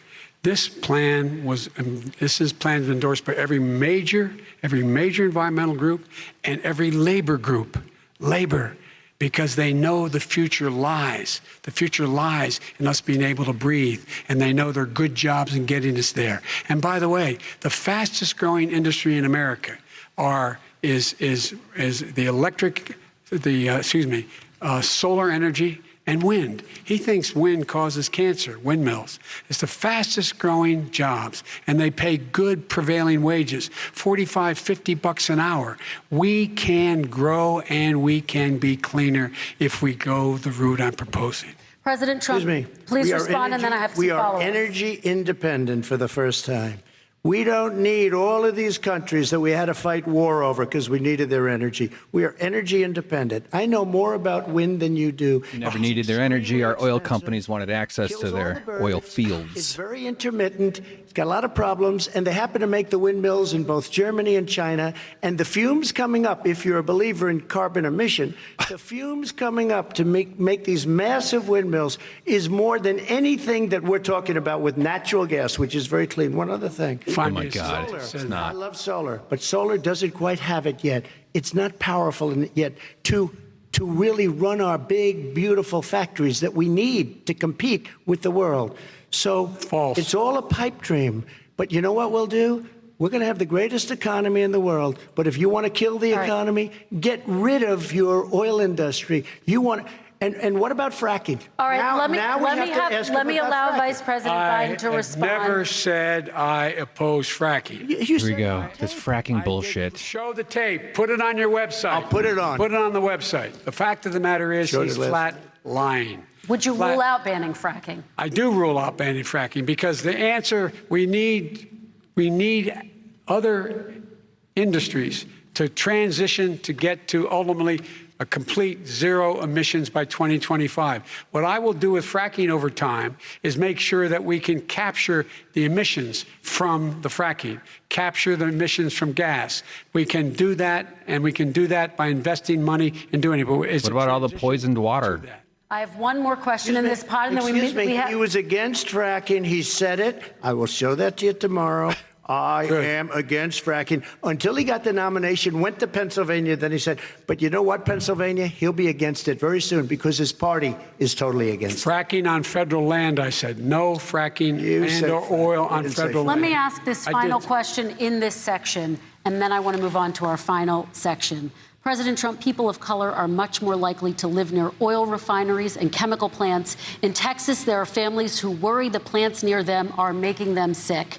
Your administration has rolled back regulations on these kinds of facilities. Why should these families give you another 4 years in office? The families that we're talking about are employed heavily, and they're making a lot of money, more money than they've ever made. If you look at the kind of numbers that we produce for Hispanic, for Black, for Asian, it's 9 times greater, the percentage gain, than it was in 3 years, than it was under 8 years of the 2 of them, to put it nicely. 9 times more. Now, somebody lives, I have not heard the numbers or the statistics that you're saying, but they're making a tremendous amount of money economically. We saved it. And I saved it again a number of months ago when oil was crashing because of the pandemic. Okay. We saved it. We got, say what you want about relationship, we got Saudi Arabia, Mexico, and Russia to cut back, way back. We saved our oil industry, and now it's very vibrant again. Right. And everybody has very inexpensive gasoline. Remember Vice President Biden, your response, and then we're going to have a final question for both of you. My response is that those people live on what they call fence lines. He doesn't understand this. They live near chemical plants that, in fact, pollute, chemical plants and oil plants and refineries that pollute. I used to live near that when I was growing up in Claymont, Delaware. And there are more oil refineries in Marcus Hook and the Delaware River than there is any place, including in Houston at the time. When my mom get in the car when there was first frost to drive me to school, turn in the windshield wiper, there'd be oil slick in the window. That's why so many people in my state were dying and getting cancer. The fact is, those frontline communities, it doesn't matter what you're paying them. It matters how you keep them safe. What do? And you impose restrictions on the pollutants coming out of those fence line communities. Okay, I have one final question. Would he close down the oil industry? It falls. Would you close down the oil industry? By the way, I would transition from the oil industry, yes. Oh, I would that's transition. A big statement. It is a big statement. That's a because big statement. I would stop. Why would you do that? Because the oil industry pollutes significantly. I see. And here's the deal. But that's you a can't big do statement. That. Well, if you let me finish the statement. Trump is upset that he's offended on behalf of the oil industry. Renewable energy over time. And I'd stop giving to the oil industry, I'd stop giving them federal subsidies. He won't give federal subsidies to the solar and wind. Yeah. Why are we giving it to oil industry? We actually do give it to solar and wind. And that's maybe the biggest statement in terms of business. That's the biggest statement. Okay. Because basically what he's saying is he is going to destroy the oil industry. Okay. Will you remember that, Texas? Will you remember that, Pennsylvania, Oklahoma? Vice President Biden, let me give you 10 seconds to respond, Ohio. and then I have to get to the final question. Vice President Biden. He takes everything out of context, but the point is, look, we have to move toward a net zero emissions. The first place to do that by the year 2035 is in energy production. By 2050, totally. All right. One is he final going to get question China to to do it? No, we're finished with is this. He going to get China to our final question. No, we have to I'm move going on to to rejoin Paris Accord and make China abide by what they agreed to. All right. This is about leadership, gentlemen. And this first question does go to you, President Trump. Imagine this is your inauguration day. What will you say in your address to Americans who did not vote for you? You'll each have 1 minute, starting with you, Mr. We have to make a country totally successful as it was prior to the plague coming in from China. Now we're rebuilding it, and we're doing record numbers, 11.4 million jobs in a short period of time, et cetera. But I will tell you, go back. Before the plague came in, just before, I was getting calls from people that were not normally people that would call me. They wanted to get together. We had the best Black unemployment numbers in the history of our country. Hispanic, women, Asian, people with diplomas, with no diplomas, MIT graduates, #1 in the class. Everybody had the best numbers. And you know what? The other side wanted to get together. They wanted to unify. Success is going to bring us together. We are on the road to success. But I'm cutting taxes, and he wants to raise everybody's taxes, and he wants to put new regulations on everything. He will kill it. If he gets in, you will have a depression, the likes of which you've never seen. Your 401ks will go to hell, and it'll be a very, very sad day for this country. All right. Vice President Biden, same question to you. What will you say during your inaugural address to Americans who did not vote for you? I will say I'm an American president. I represent all of you, whether you voted for me or against me. And I'm going to make sure that you're represented. I'm going to give you hope. We're going to move. We're going to choose science over fiction. We're going to choose hope over fear. We're going to choose to move forward because we have enormous opportunities to make things better. We can grow this economy. We can deal with the systemic racism. And at the same time, we can make sure that our economy is being run and moved and motivated by clean energy, creating millions of new jobs. And that's the fact. That's what we're going to do. And I'm going to say, as I said at the beginning, what is on the ballot here is the character of this country: decency, honor, respect, treating people with dignity, making sure that everyone has an even chance. And I'm going to make sure you get that. You haven't been getting it the last 4 years. All right. I want to thank you both for a very robust hour and a half, a fantastic debate. Really appreciate it. President Trump, former Vice President Joe Biden, University for hosting us tonight. And most what a nightmare. Thank you to those watching tonight. Election Day is November 3rd. Don't forget to vote. Thank you, everyone, and have a great night. Thank you. So there you Disgusting. have it. A much more coherent we'll watch a little bit. Let's just see what first matchup a few weeks ago. Daddy Blitzer the President says. of the United States obviously listened to his key advisors here. There was very little interrupting. They mostly followed the rules, but still focusing in on some of the major differences that they have. The American public clearly has a better appreciation of where these two men stand on some of the most important policy issues. Melania's mask matches her husband's soul. Coming up on the stage right now. We're going to watch a little bit of this before they both disappear. But, Jake, this was clearly a much different debate than the first one. Yeah, that's right, Wolf. It was definitely a more normal debate. President Trump behaved more like a regular person might, theoretically. I think it's fair to say that Trump supporters and Republican office holders can relax for the night. They can exhale. He didn't set himself on fire tonight like he did at the first debate. There you go. I mean, he did lie like Pinocchio, and I'm sure Daniel Dale will get to that in the fact-checking section. But beyond that, it's fair to say I think President Trump got in a couple clean hits when it came to Vice President Biden, when it came to the 1994 crime bill, when it came to Joe Biden being in politics for so long. He even probably fed some raw meat to his base successfully using Breitbart, Fox lingo that most voters have no idea what he's talking about. But he got those shots in there, however, based in reality, they are. The problem for the president, as I see it, is twofold. One, Joe Biden did fine. He had a fine performance. He definitely reached the threshold. And given that so much of this election is a referendum on Donald Trump, and he is the underdog, according to polls, Joe Biden is ahead, Joe Biden did nothing to disqualify himself. It was a fine performance. And the second problem is that Joe Biden scored points. He got his licks in on issues that I think might affect voters more when it comes to the coronavirus pandemic, when it comes to health care and the fact that the Trump administration has not offered any sort of viable alternative to Obamacare. And then there was that rough moment that had to do with the fact that of the child-family separation policy, there are still more than 500 kids that the Trump administration has not been able to place back with the parents whose arms they snatched them from. So I think at the end of the day, Dana, the race has been fairly stable. Mm-hmm. I think, there might be some movement when it comes to soft Trump supporters who are unsure, feeling like, well, that's a more normal person than the last debate. And maybe even some points scored in terms of getting black men who really hate that 1994 crime bill and their families on board, perhaps. But I don't see anything that will change the trajectory of the race in a significant way. What do you think? Let's get Dana Bash's view. Look, we all described in colorful terms what we thought of the first presidential debate, and this was a debate.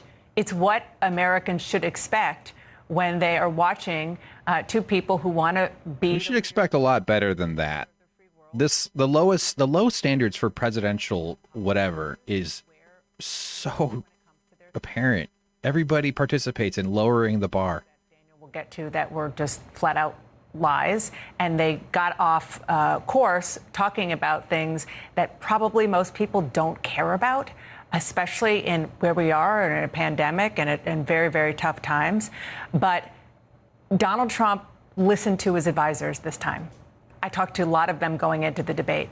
They told me exactly what they were trying to get him to do, which is much like they did the last time. He didn't listen last time. He did this time for the most part. But you know what? So did Joe Biden. He did what he practiced to do. Yeah. And, honestly, this debate was just the same content from the first debate, except that now you could understand what people are saying. And so in that respect, it was better because people could really evaluate the differences between what was being said. But in terms of the substance of what was being said, the president fell into some of the same patterns, continued to downplay the virus and the effect of this upswing that the country is currently in right now, heading into the holiday season. He kept doing something that I think Joe Biden actually tried to exploit, which is dividing the country into red states and blue states, repeatedly talking about the red states. All right. Okay. So that's CNN's analysis. You're just going to get some kind of like corporate approved perspective. Not that they're all wrong, not that these individuals are terrible or whatever, but they're on CNN. So hold on, I got this sound in my ear. I can't think. Yeah, that was, but let's sort of say Biden didn't screw up so tragically. The main thing I was worried about is that Biden would somehow have a really bad clippable moment that everybody would seize on and turn into another like 4 or 5 day news cycle. Because the danger during this period, this under 2 weeks to the election, is that something will come up that will consume all the media's attention.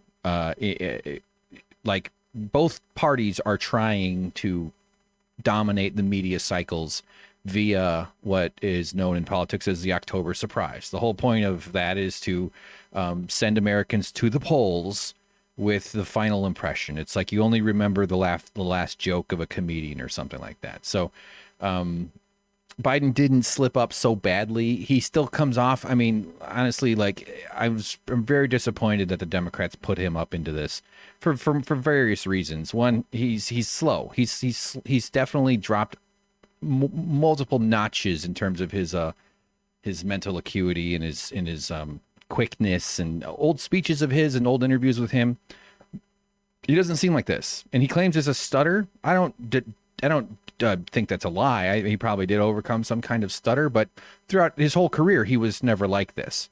So maybe the stutter's emerging or something, but it seems to me it's more of a mental decline than a stutter. His punchbacks, his retorts. He makes the mistake of taking on Trump's framing sometimes. He had a few okay ones. He had a few lines. I wrote a couple down. I'm not picking them out really quickly here, but overall, he had like his clapbacks, if that's the right word. I tweeted this, but like it has like the impact of like an empty paper bag hitting a wall. Like he just doesn't a few of them landed, but mostly it just felt like Biden's responses to Trump were missed opportunities. To be fair, Trump is such a difficult person to pin down. He's really slimy. The analogy that I've come up with that keeps bouncing around in my head is like he's like if you took like a whole bunch of rat skeletons and soaked them in vinegar so they became loose and pliable and they turned into gelatin, and then you covered it in oil and and then you cast a terrible incantation over the pile, and it rose into a golem of oil gelatin rat skeletons, and you punch them, and now you got oil on your hand, and then the oil starts crawling up your arm like a Neo having the Matrix metal fly into his mouth, or I don't know. I never saw the movie with the taboo guy where he turns into the monster with the big tongue. What's that one called? Slither or some shit. By the way, guys, I'm going to look at your chat a little bit too here. I'm just rambling. So I wasn't like, I don't think anybody care. Anybody who doesn't know who they're going to vote for at this point is such a small percentage that this is pretty much an irrelevant thing. This just gives people who podcast something to squawk about, and the media TV people something to squawk about, and all the shows are going to do content on it. And, that's okay, I guess. That's just part of the process, I suppose. But I'm not sure this moves the needle in any way. That's why like a major gaffe would have potentially moved the needle if it were sufficient enough to dominate media coverage. Donald Trump's lawyer jerking off in a hotel room in a movie, which maybe not was that or whatever, but that's in Borat on Amazon Prime, which I'm really looking forward to watching. And it's out tomorrow. It might even be available tonight here on Thursday night.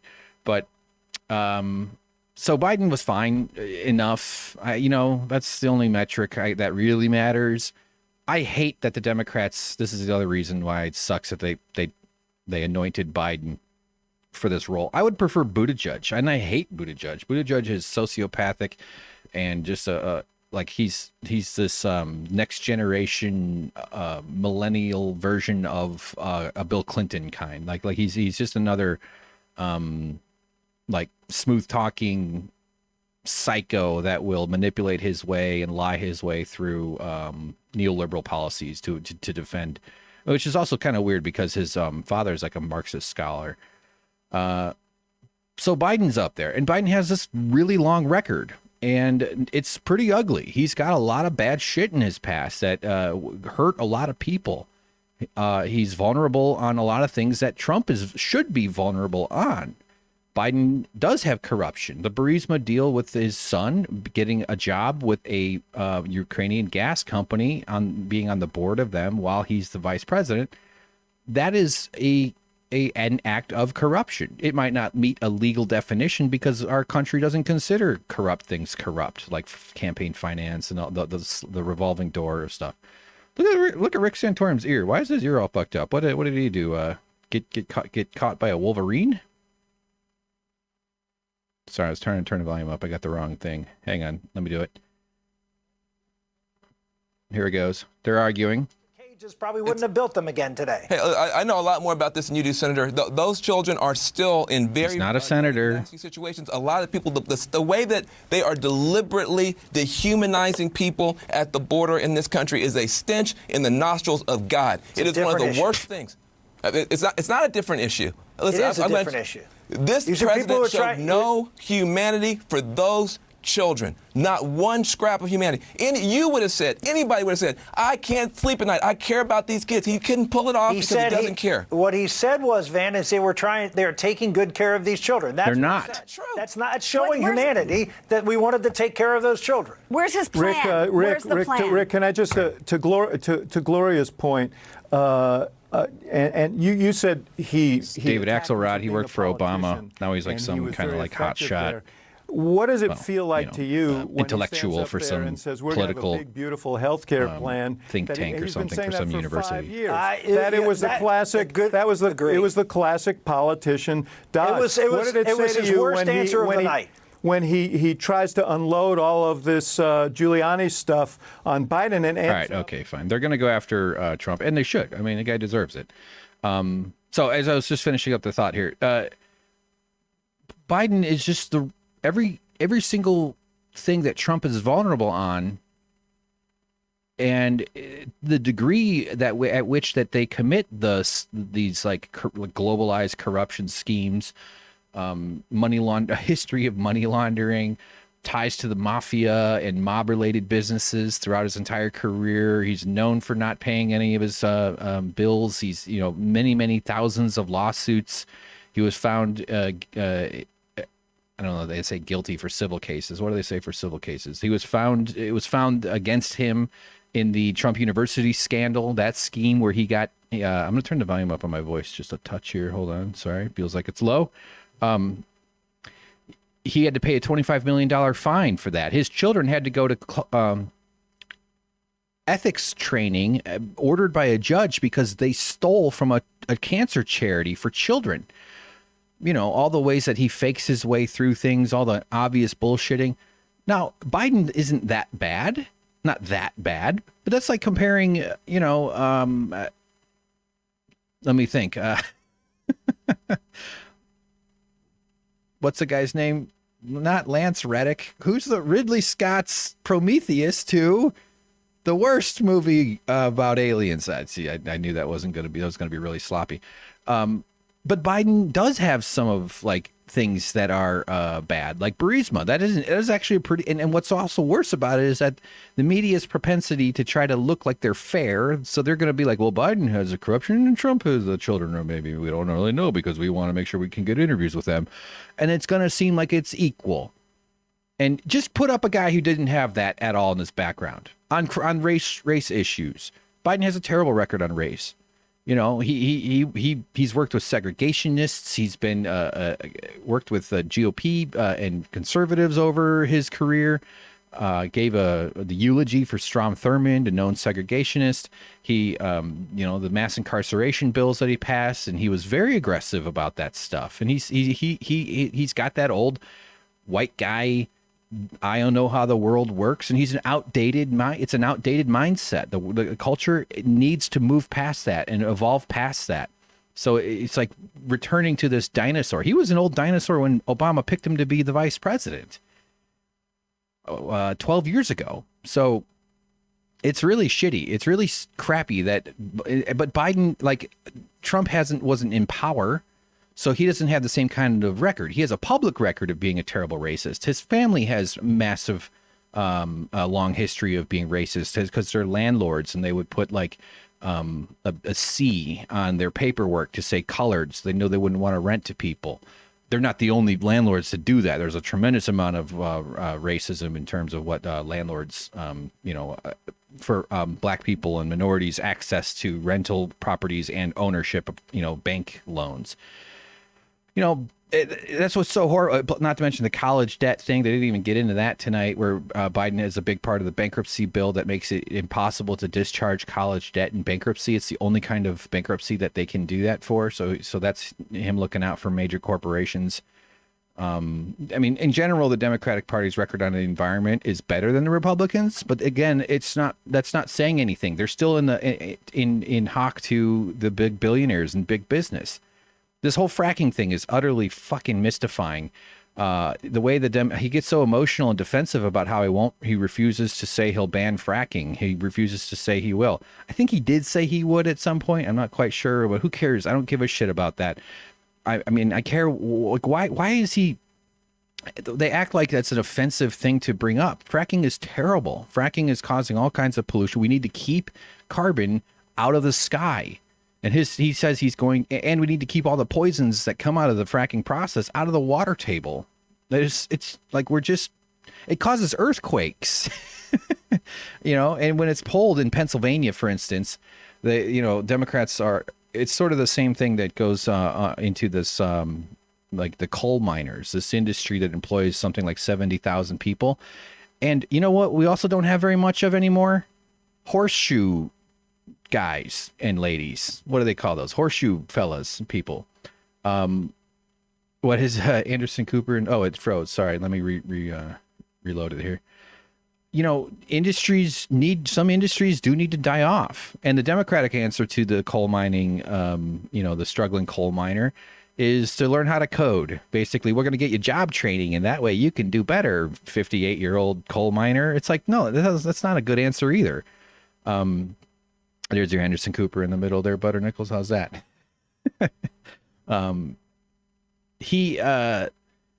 There's this annoying veneration of certain jobs that for some reason they must just like, it's like Rosie the Riveter poster or something. It's like these propaganda-ish archetype Americans, the coal miner, you know who fucks over coal miners?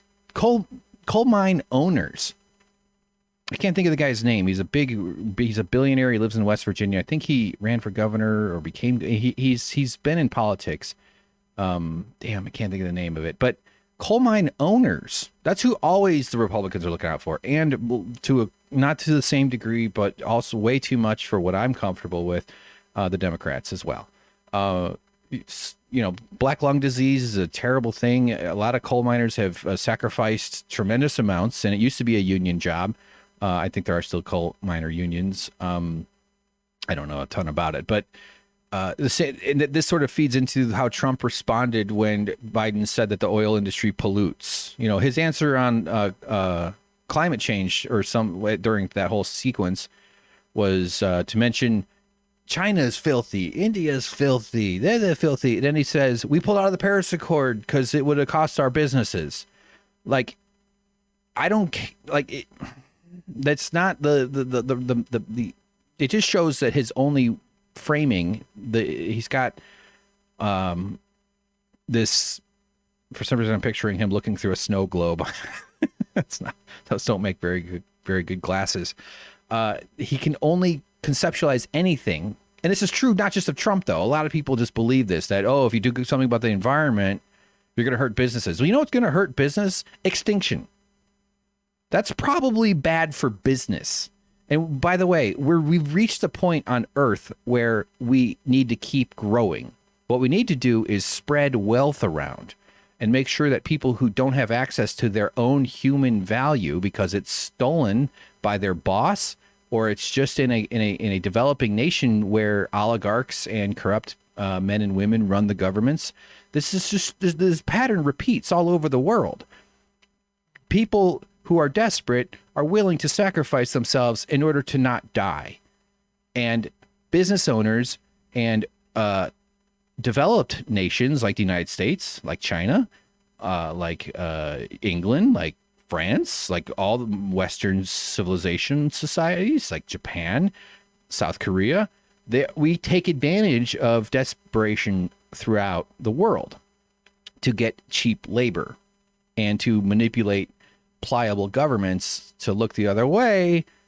Oh, oops, that factory fell down. Oops, that machine killed that guy. Hey, you know what? We'll get you another person. Don't worry, production's not going to be disrupted. That's okay. Don't worry about it. There was a period of Earth's history where we didn't have to worry about environmental pollution because we weren't capable of damaging it too much. That period ended in 1880. Basically, at the dawn of the Industrial Revolution.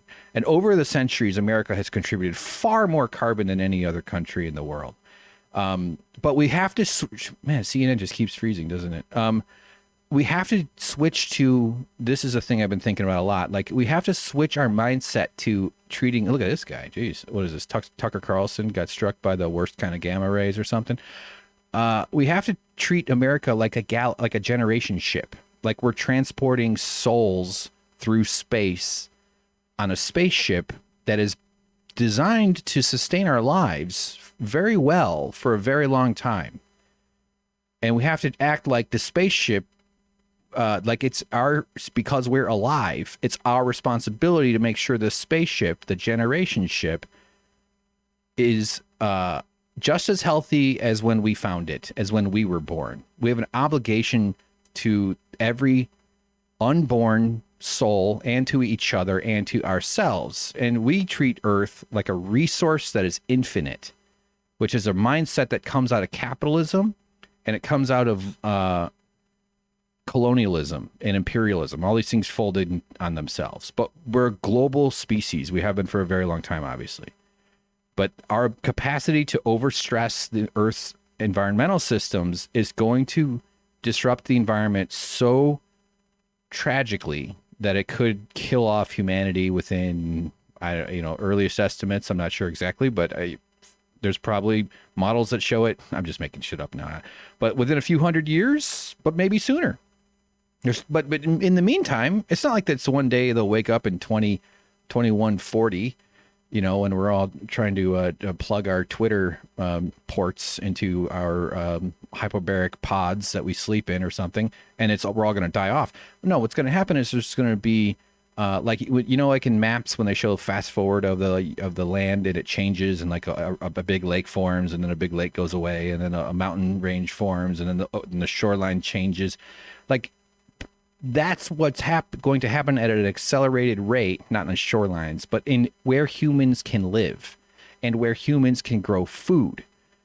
And the people who are most, so it's a gradient. It's slow enough that we can run from it.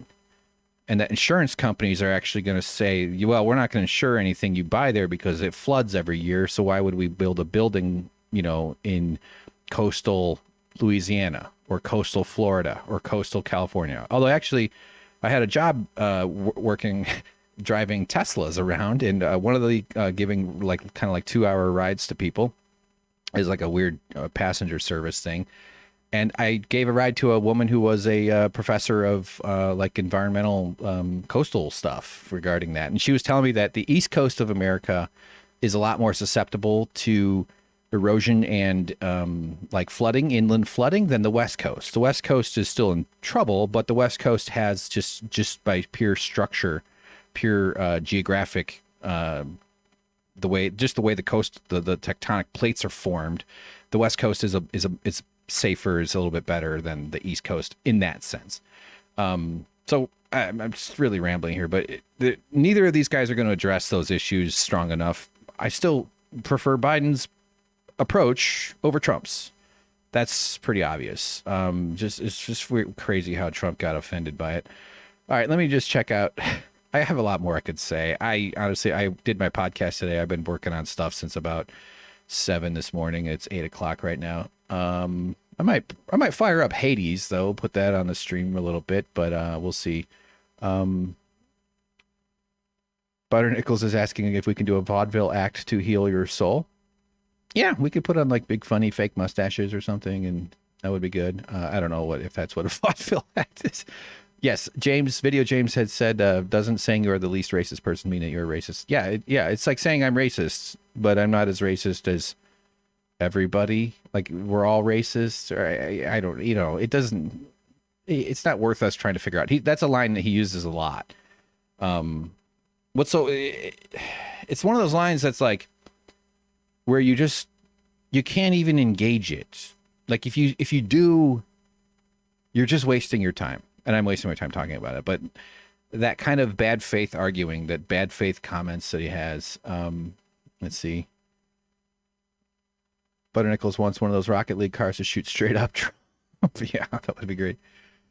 Man, I am going to need some meditation probably after this. I did meditate this morning. It helps a lot. Mine goblins. Yes. Coal miner to code miner. That's right. Yeah. The Green New Deal, by the way, includes provisions. I'm not sure if this is in Biden's thing, but the Green New Deal does include provisions to help miners and give them money. Just basically like, here, you're probably not going to get on a job. Here's some money. Like, we have the money. The money is there. That's one of the reasons they're refusing to give money to Americans, because they don't want Americans to get the idea that the government can just alleviate their poverty, that the government could actually be a positive force in people's lives, like it is for rich people's lives. When Trump rails against socialized medicine, Biden didn't point this out because Biden has already made stupid comments saying, I beat the socialists and shit like that. But so that takes away his ability to respond with this. What I would like him to say is, you just had socialized medicine. It just saved your life. And you got excellent care. You got the world's best medicine, the best care possible because of socialized medicine, because of taxpayer-funded, government-run healthcare for his fucking COVID infection. Let's just turn up CNN here and see what they're saying. China. Of course. Of course he's saying China. So, Wolf, it's a real figure, but Trump falsely describes it, and he's continued to do this at his rallies. Now, what this figure said, it was a report from British academics, and it said that in the U.S., if no U.S. government did anything to mitigate the virus, to fight the virus, and no citizen took social distancing action, then we could see 2 million plus deaths. But this was not an expectation. It was not a realistic estimate. This was a figure put out there to say, this is how bad it gets if you just let this virus run its course, which, of course, the government was not about to do, Wolf. let's listen to a claim made by the president, Daniel. Trump said it was going to be it was at 15 and it's going to go down to 0. It will go away. And as I say, we're rounding the turn. We're rounding the corner. It's going away. All right. President keeps insisting the virus is going away. It clearly is not going away. The numbers are awful. It's not going away. Wolf, I did an analysis. I found the president had said between February and October 10th, Trump had said 38 times that it was going away. It was wrong 8 months ago, and it's wrong today. Look, as you said, the numbers are terrible. We're now back above 60,000 confirmed new cases per day. The president doesn't like to use this metric of cases. He dismisses it. Well, hospitalizations are also rising. They're setting records in many states. And sadly, deaths are now rising again, as they usually do with a lag after cases start rising. So we're not rounding any turn. It's not going away. Things are getting worse in the United States. Yeah, 1,100 Americans died just yesterday in one day. Daniel, we're going to be getting back to you. I know you're doing a lot more fact checking. Jake, over to you. Thanks, Wolf. Wolf Blitzer should ask him, fact check, am I handsome? And then see what the guy says. In addition to what's Tapper saying? The manner in which President Trump talks about this, because this is obviously something that is affecting all of us, even if we haven't lost somebody to COVID. And Vice President Biden tried to address people who have specifically lost people, and there are more than 222,000 Americans who have died from this. And that is just the concept of empathy, because that is what the Biden people keep hitting, what Joe Biden keeps hitting. And it is an area that Donald Trump is not able to communicate effectively at all, if he even possesses it, which I'm not sure. And we saw it time and time again during this debate, talking about, I mean, very cold-heartedly, about the more than 500 kids who were separated from their parents as a policy by the Trump Department of Justice. Jeff Sessions, the Attorney General, enacted it, and how they haven't been able to find their parents. And then you also just heard things about like people being deported, undocumented immigrants being deported and not coming back for their court date. And then President Trump said, except for some with the lowest IQs. And just the inability to talk about what we're all going through, even if it's just your kids are struggling because they're learning on their computers. Right. The key moment that really encapsulated the president not understanding how to empathize on the coronavirus was that he repeated, as he often does, we're learning to live with it. And then Joe Biden came back and said, actually, we're dying with it. And I think that really was the moment on the virus that encapsulated how this president only wants to focus on reopening, doesn't want to acknowledge the sacrifices that the American people have made, that I know many of the president's advisors and supporters would like him to do, because the vice president does it. When he talks about coronavirus, he says, you know, I want to thank the American people for doing all that you've done all of these months. You're talking about Vice President Pence. Vice President Pence. Yeah. President Trump almost never does it, but I want to add one more to your list. He was asked directly, do you understand why black families have the talk?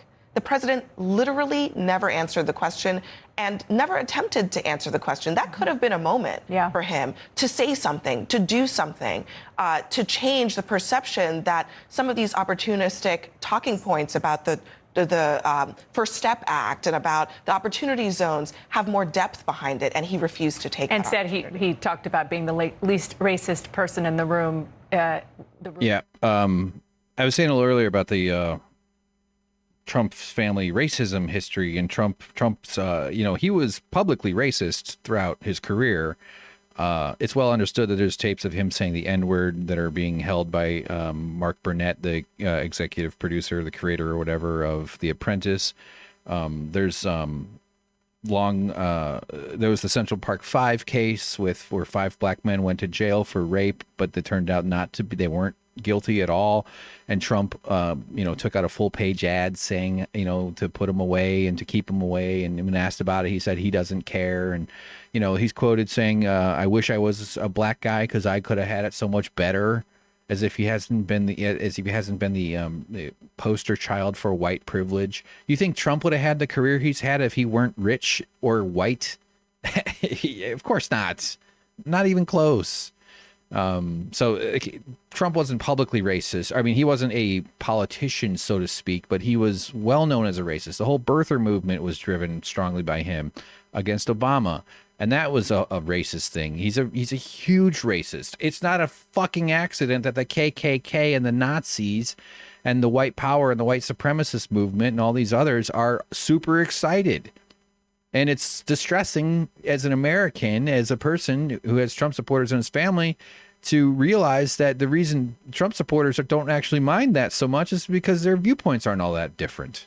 They might not agree to violent tactics or something like that. And I think a good percentage of them were probably confused or just misunderstanding things.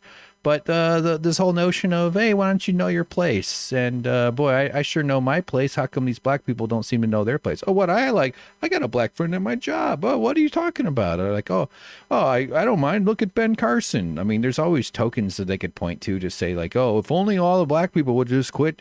I mean, there's a modern form of American racism that each layer, like layers on a quilt, it's like America keeps putting on a new duvet cover, is slightly different than the previous generation's version of what it meant to be a racist. I was born in the 80s. I was exposed to 1980s. I mean, I was born in the late 70s. I was raised in the 80s. Almost made it to the 80s, but nope. Jimmy Carter was my my president and my birth doctor. What do they call it? That's not a gynecologist, right? Is that an obstetrician? Is that right? Boy, I'm really just rambling here. So like I think I conceptualize racism in America as everywhere really, but as not a personal flaw. It can definitely be that, but in a more systemic way. It's like a nutrient. It's like if you were raised in the 80s, you were exposed to 80s racism because the soil from which you came had 80s racism in it. Whatever version of American culture it had, and everybody's going to get their own slightly different dose of it. If you were born in the 50s, you got 50s racism. If you're born in the 30s, you got 30s racism. A lot of things can change that depending on how your parents are, the community you're born into. But generally, you still were exposed to quite a lot of it, and it gets into your mind, and it gets into how you perceive of yourself in the world. And America is founded by violent, genocidal racists, just complete abusers. The founding fathers were. They were slavers. They were human traffickers. Talk about separating children. George Washington used to participate in a thing called tavern lotteries, where they would auction off people in these like fun bar parties and sell people and separate parents. There's some indications he was quote unquote compassionate because he would often try to keep families together who he owned, and they got a new pair of clothes every year. But that's because he figured out that they worked better because they weren't stressed out about being brutalized by him. They sent armed goons to go get any slaves who ran away. So that's just George Washington. I mean, there's just racism and abuse and know your place is so deeply ingrained in the American system because of all that. Okay, I gotta end this pretty soon here. I wrote up a bunch of notes. There's just a lot of bullshit. The whole. Let me see. I'll just pick. Well, Kristen Welker. We'll finish on this. The framing of so many of her questions were so fucking annoying, and this is so common with these debates. The one about on the healthcare question to Biden. I don't remember exactly how she framed it, but she brought it up as if Biden's public option would maybe slightly push us. She said something like one single bit towards government-run healthcare. That phrase "government-run healthcare" is focus grouped to make it sound really scary, make it sound like, oh my God. And that's a consequence of decades of Republican propaganda to get people to think that the government is always the problem. I'm not saying government's perfect. I don't think government's perfect for every situation, but for some things, government is a preferable option for utilities and for healthcare administration. Like, it works really well throughout the world. Is it perfect? No. Are there various ways of configuring it? Yes, of course. America has the worst way. America is doing terrible with it. We spend twice as much and our people suffer greatly. And where does all that money go? capitalists, the stock market, these fucking vampires that feed on the stress and the pain of people. And anybody who's interacted with the American healthcare system has experienced the way more stress and difficulty than they should. It's criminal. Future generations are going to look back on the American healthcare system as something akin to, I don't know, it sounds hyperbolic. I don't want to say the Holocaust, but like it's something akin to a mass delusion, a inhuman tolerance for a brutal system. Let's see. So James has logged on to the information superhighway with this comment. This was the worst Borat movie to date. Will you be streaming the debate tomorrow? Yeah. The Joe Biden and my wife are gonna debate each other tomorrow. But yeah, I did like that part in the movie here where Borat turned to the other Borat and said, "I cage. Who built the cages? We build the cages. You build the cage." These two old fucks. And Kristen Welker, she had another question that drove me crazy. Let's see. Where was it? Where did it go? I don't know. I got to get better at doing these notes. I don't see it. It's okay. That's all right. The way Trump pronounces industries. Oh, we've got our industries. It's so weird. Who does that? So, all right. I don't know. That's it. I don't know what else there is to say. But I don't think Biden blew it. That's what I was worried about. So in that sense, I'm glad that he didn't fuck it up. His answers did feel like a wasted opportunity because when else? I mean, maybe when Trump starts his podcast after he gets kicked out. I mean, who knows? He's gonna be holding rally. Let's say he loses. He's probably still gonna be doing rallies. He's gonna be all over the media. I imagine he might. I doubt he'll like host a formal daily show, but he'll be everywhere all the time. I mean, it'll be impossible to avoid him. He's gonna be like. It's like having a troop of howler monkeys in your house. And you finally get him out, and you go, oh, thank you. Close the door. That's the door sound closing, door closing sound. And you go, thank God. Big breath. The howler monkeys are gone. And then you hear on the other side of the door, and then all of a sudden you hear, that one has a high pitch. That one has a low pitch. Now the holler monkeys are on the outside of the house. That's better than the inside. But you've got a fucking problem too to deal with. Not to mention the forces of fascism and idiocy that he's set in motion in terms of Trumpism. I think this is what we're kind of witnessing is the birth of a religion. The cultishness of once you've lost the thread of reality. Not that I have it perfectly, but I have a thread towards, I look at news as information with a bias to factor in. And I'm open to being persuaded if it's not bullshit and if it's done in good faith. But once you've lost the ability to assess reality and then therefore the narrative you tell yourself has been replaced by the cult leader, it's almost impossible to get you back. Some people might come back from this, but there's going to be a fervent a percentage of people that maintain a fervent devotion to Donald Trump for the rest of their lives, and it's going to cement it in. So I really think in like 400 or 500 years, there's going to be some sort of durableness to this. I mean, climate change is the major X factor that it's going to change the way everything works, because there's decent chances we're going to have massive breakdowns eventually, like electricity turning off and never coming back on, that kind of breakdown. In the book Under the Banner of Heaven by John Krakauer, it explores the Mormon religion, and it explores a fundamentalist group, a pair of brothers who murder, I think it was their sister or their cousin. It was like a family member because she wasn't living according to how they believed she was supposed to live. And there are still Mormon fundamentalists in the world, and this murder was in like the 80s or something. But through this story, he broadens the story out to the origins of Mormonism and the origins of, and then through that lens, he broadens it out to how a religion forms. And one of the key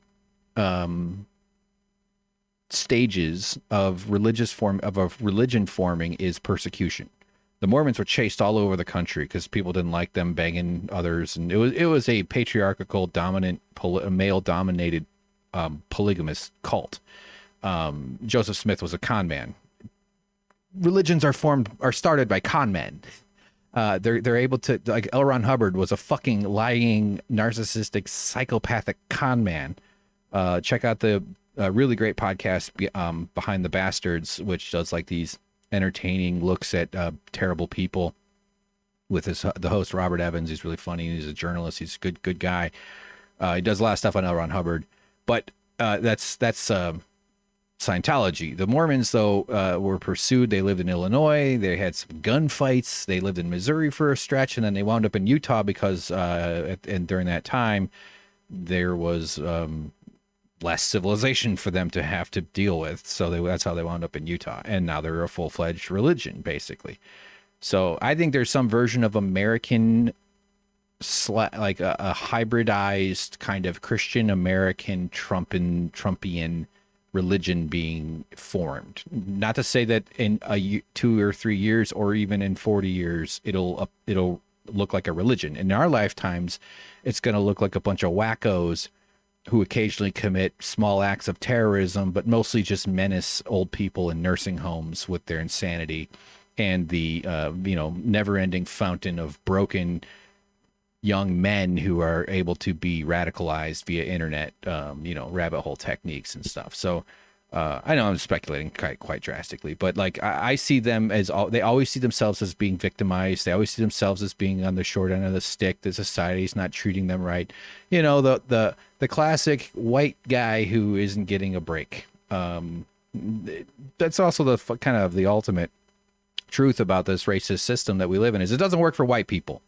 Your life is worse because you were trained to be fearful of people who are different than you by your parents, who were trained to be fearful of people that were different than them by their parents and their culture and those duvet covers stacking up on top of each other. And you're going to end up in a worse off situation. And not that would make it okay if it did work for them. That would be worse. But it's so there's a persecution phase to this that will probably endure. The only thing that might mitigate that is that there's video. Like Bill Burr, one of my favorite comedians, I heard him make a funny point. I think might have been on his podcast. But the problem with L. Ron Hubbard is that we have video of him. You can see his disgusting lower teeth, and you can see him being like this big dumbass. So that probably cuts down on it a lot. But Scientology is still doing fine. And there's videos of Trump. I mean, and slowly the truth will exist. There's going to be lots of revisionist documentaries. The Dinesh D'Souza's of the world will keep themselves very busy. The Prager universities, that's not a real university. It's a bullshit right-wing propaganda YouTube thing that's gotten a lot of attention. They're going to be, like all the ways that they're going to try to rewrite things and manage the daily, yearly needs of propaganda manipulation are all going to exist for a while. But over time, it's going to evolve into some sort of strange Nazi-ish version of American mythology, because they're fully embracing the American story, the American myth. That's why they feel threatened when these statues come down, and they feel threatened when this narrative is challenged, because it's upsetting to them to have their worldview replaced with what? Nothing. I mean, Biden's not offering much else other than, nothing American people can't do when they do it together. A bunch of stupid bromides that are unfortunately the type of class of politician he's from relies on. So I hope that type of politician is dying. James is passing out. All right, James, thanks for thanks for putting up with all this. I'm not going to do Hades, honestly. I'm just tired. I'm really just ready to chug a seltzer water and go to bed. Let's just check in with our lover boy Anderson Cooper real quick. I'd have a plan for opening schools. He went on a bit about that. The president has his little bumper sticker and then goes on to the next bumper sticker, whether it's health care. Oh, well, I got rid of the mandates. That's what I did. And I'm going to say pre-existing conditions somehow, although we don't know how, because he doesn't delve into policy. We all know that. To me, as I'm sort of sitting back thinking about the I like okay, whatever. I like the lower third here where it says Biden says country is headed for dark winter. It's like, It's like if a Stephen King book came to life, and it kind of feels like we've been living in a horrible, terrible nightmare for a while. Okay, how about some depressing music with the full screen Shrimp Squad? And I'm gonna say goodbye, and I'll just leave up a little music for a little time, and probably one or two songs, and we're gonna say goodnight. Hey, Butter Nichols, love you too. Thanks for the comments. Definitely sleep hard, and don't dream of it. It's I'm trying to sleep. I'm trying to do better about my sleeping habits, and mainly I haven't yet really done better. Been a little out of it lately. I feel like it's just a little too much screen time. I need to get away from TV screens and computer screens and shit. Although I am looking forward to a whole weekend of video editing, video games, and Borat, and Twitch streaming. It's like what? Sorry. Okay, yeah. Be well. Take care, Butter Nichols. Thanks for hanging out. Hope this was fun for you. The shrimp were cool. I think the shrimp kind of knocked it out of the park tonight. Video James says they already foiled one plot in North Carolina to assassinate Biden. Yeah, they're pushing violence all over the place. Yeah, and there's gonna be more of that. I'm sure that the election is gonna be real scary. Meaning, like, there's definitely gonna be some kind of incidents in terms of violence, and just a lot of bullshit. But okay, we're switching over here. Let's see, this will work. There it goes. Thanks for watching. Good night, everybody. Good night, James. Good night, Butter Nichols. Good night, viewer number 3. Whomever you may be, our mysterious third Beatle. Yeah, spreadsheets all day. I do have some spreadsheet stuff to do. I got some legal stuff I'm working on. What the hell's making? Oh, that's me. Okay, sorry. I thought I saw a new. Okay, never mind. I got confused for a second. Good night. Good night. Oh yeah, I said I was going to turn on some sad music. Let's load up my sad music file here real quick.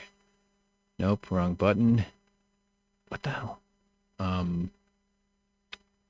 So sound. I hope the sound worked out all right today. In terms of like when I would speak, I don't know. I just want it to be smooth. I want everything to never when I listen back to it, I want to be able to go, ooh, that's right. Those are the levels I was hoping for, because I can't hear the chat. I can't hear the sound from the feed while I'm doing it. It would be distracting anyway. But music.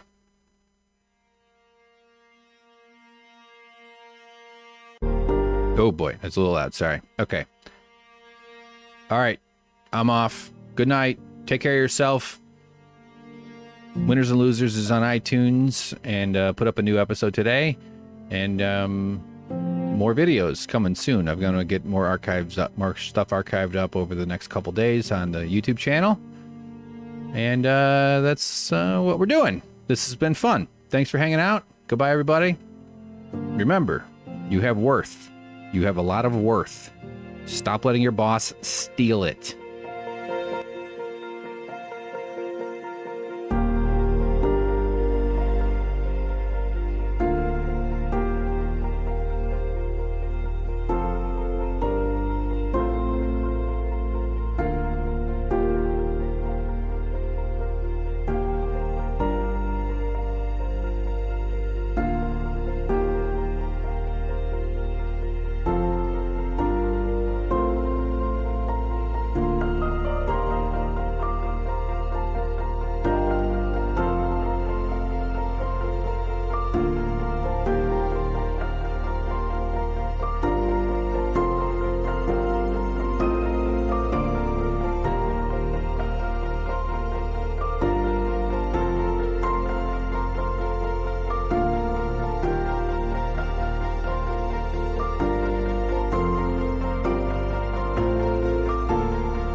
Bye.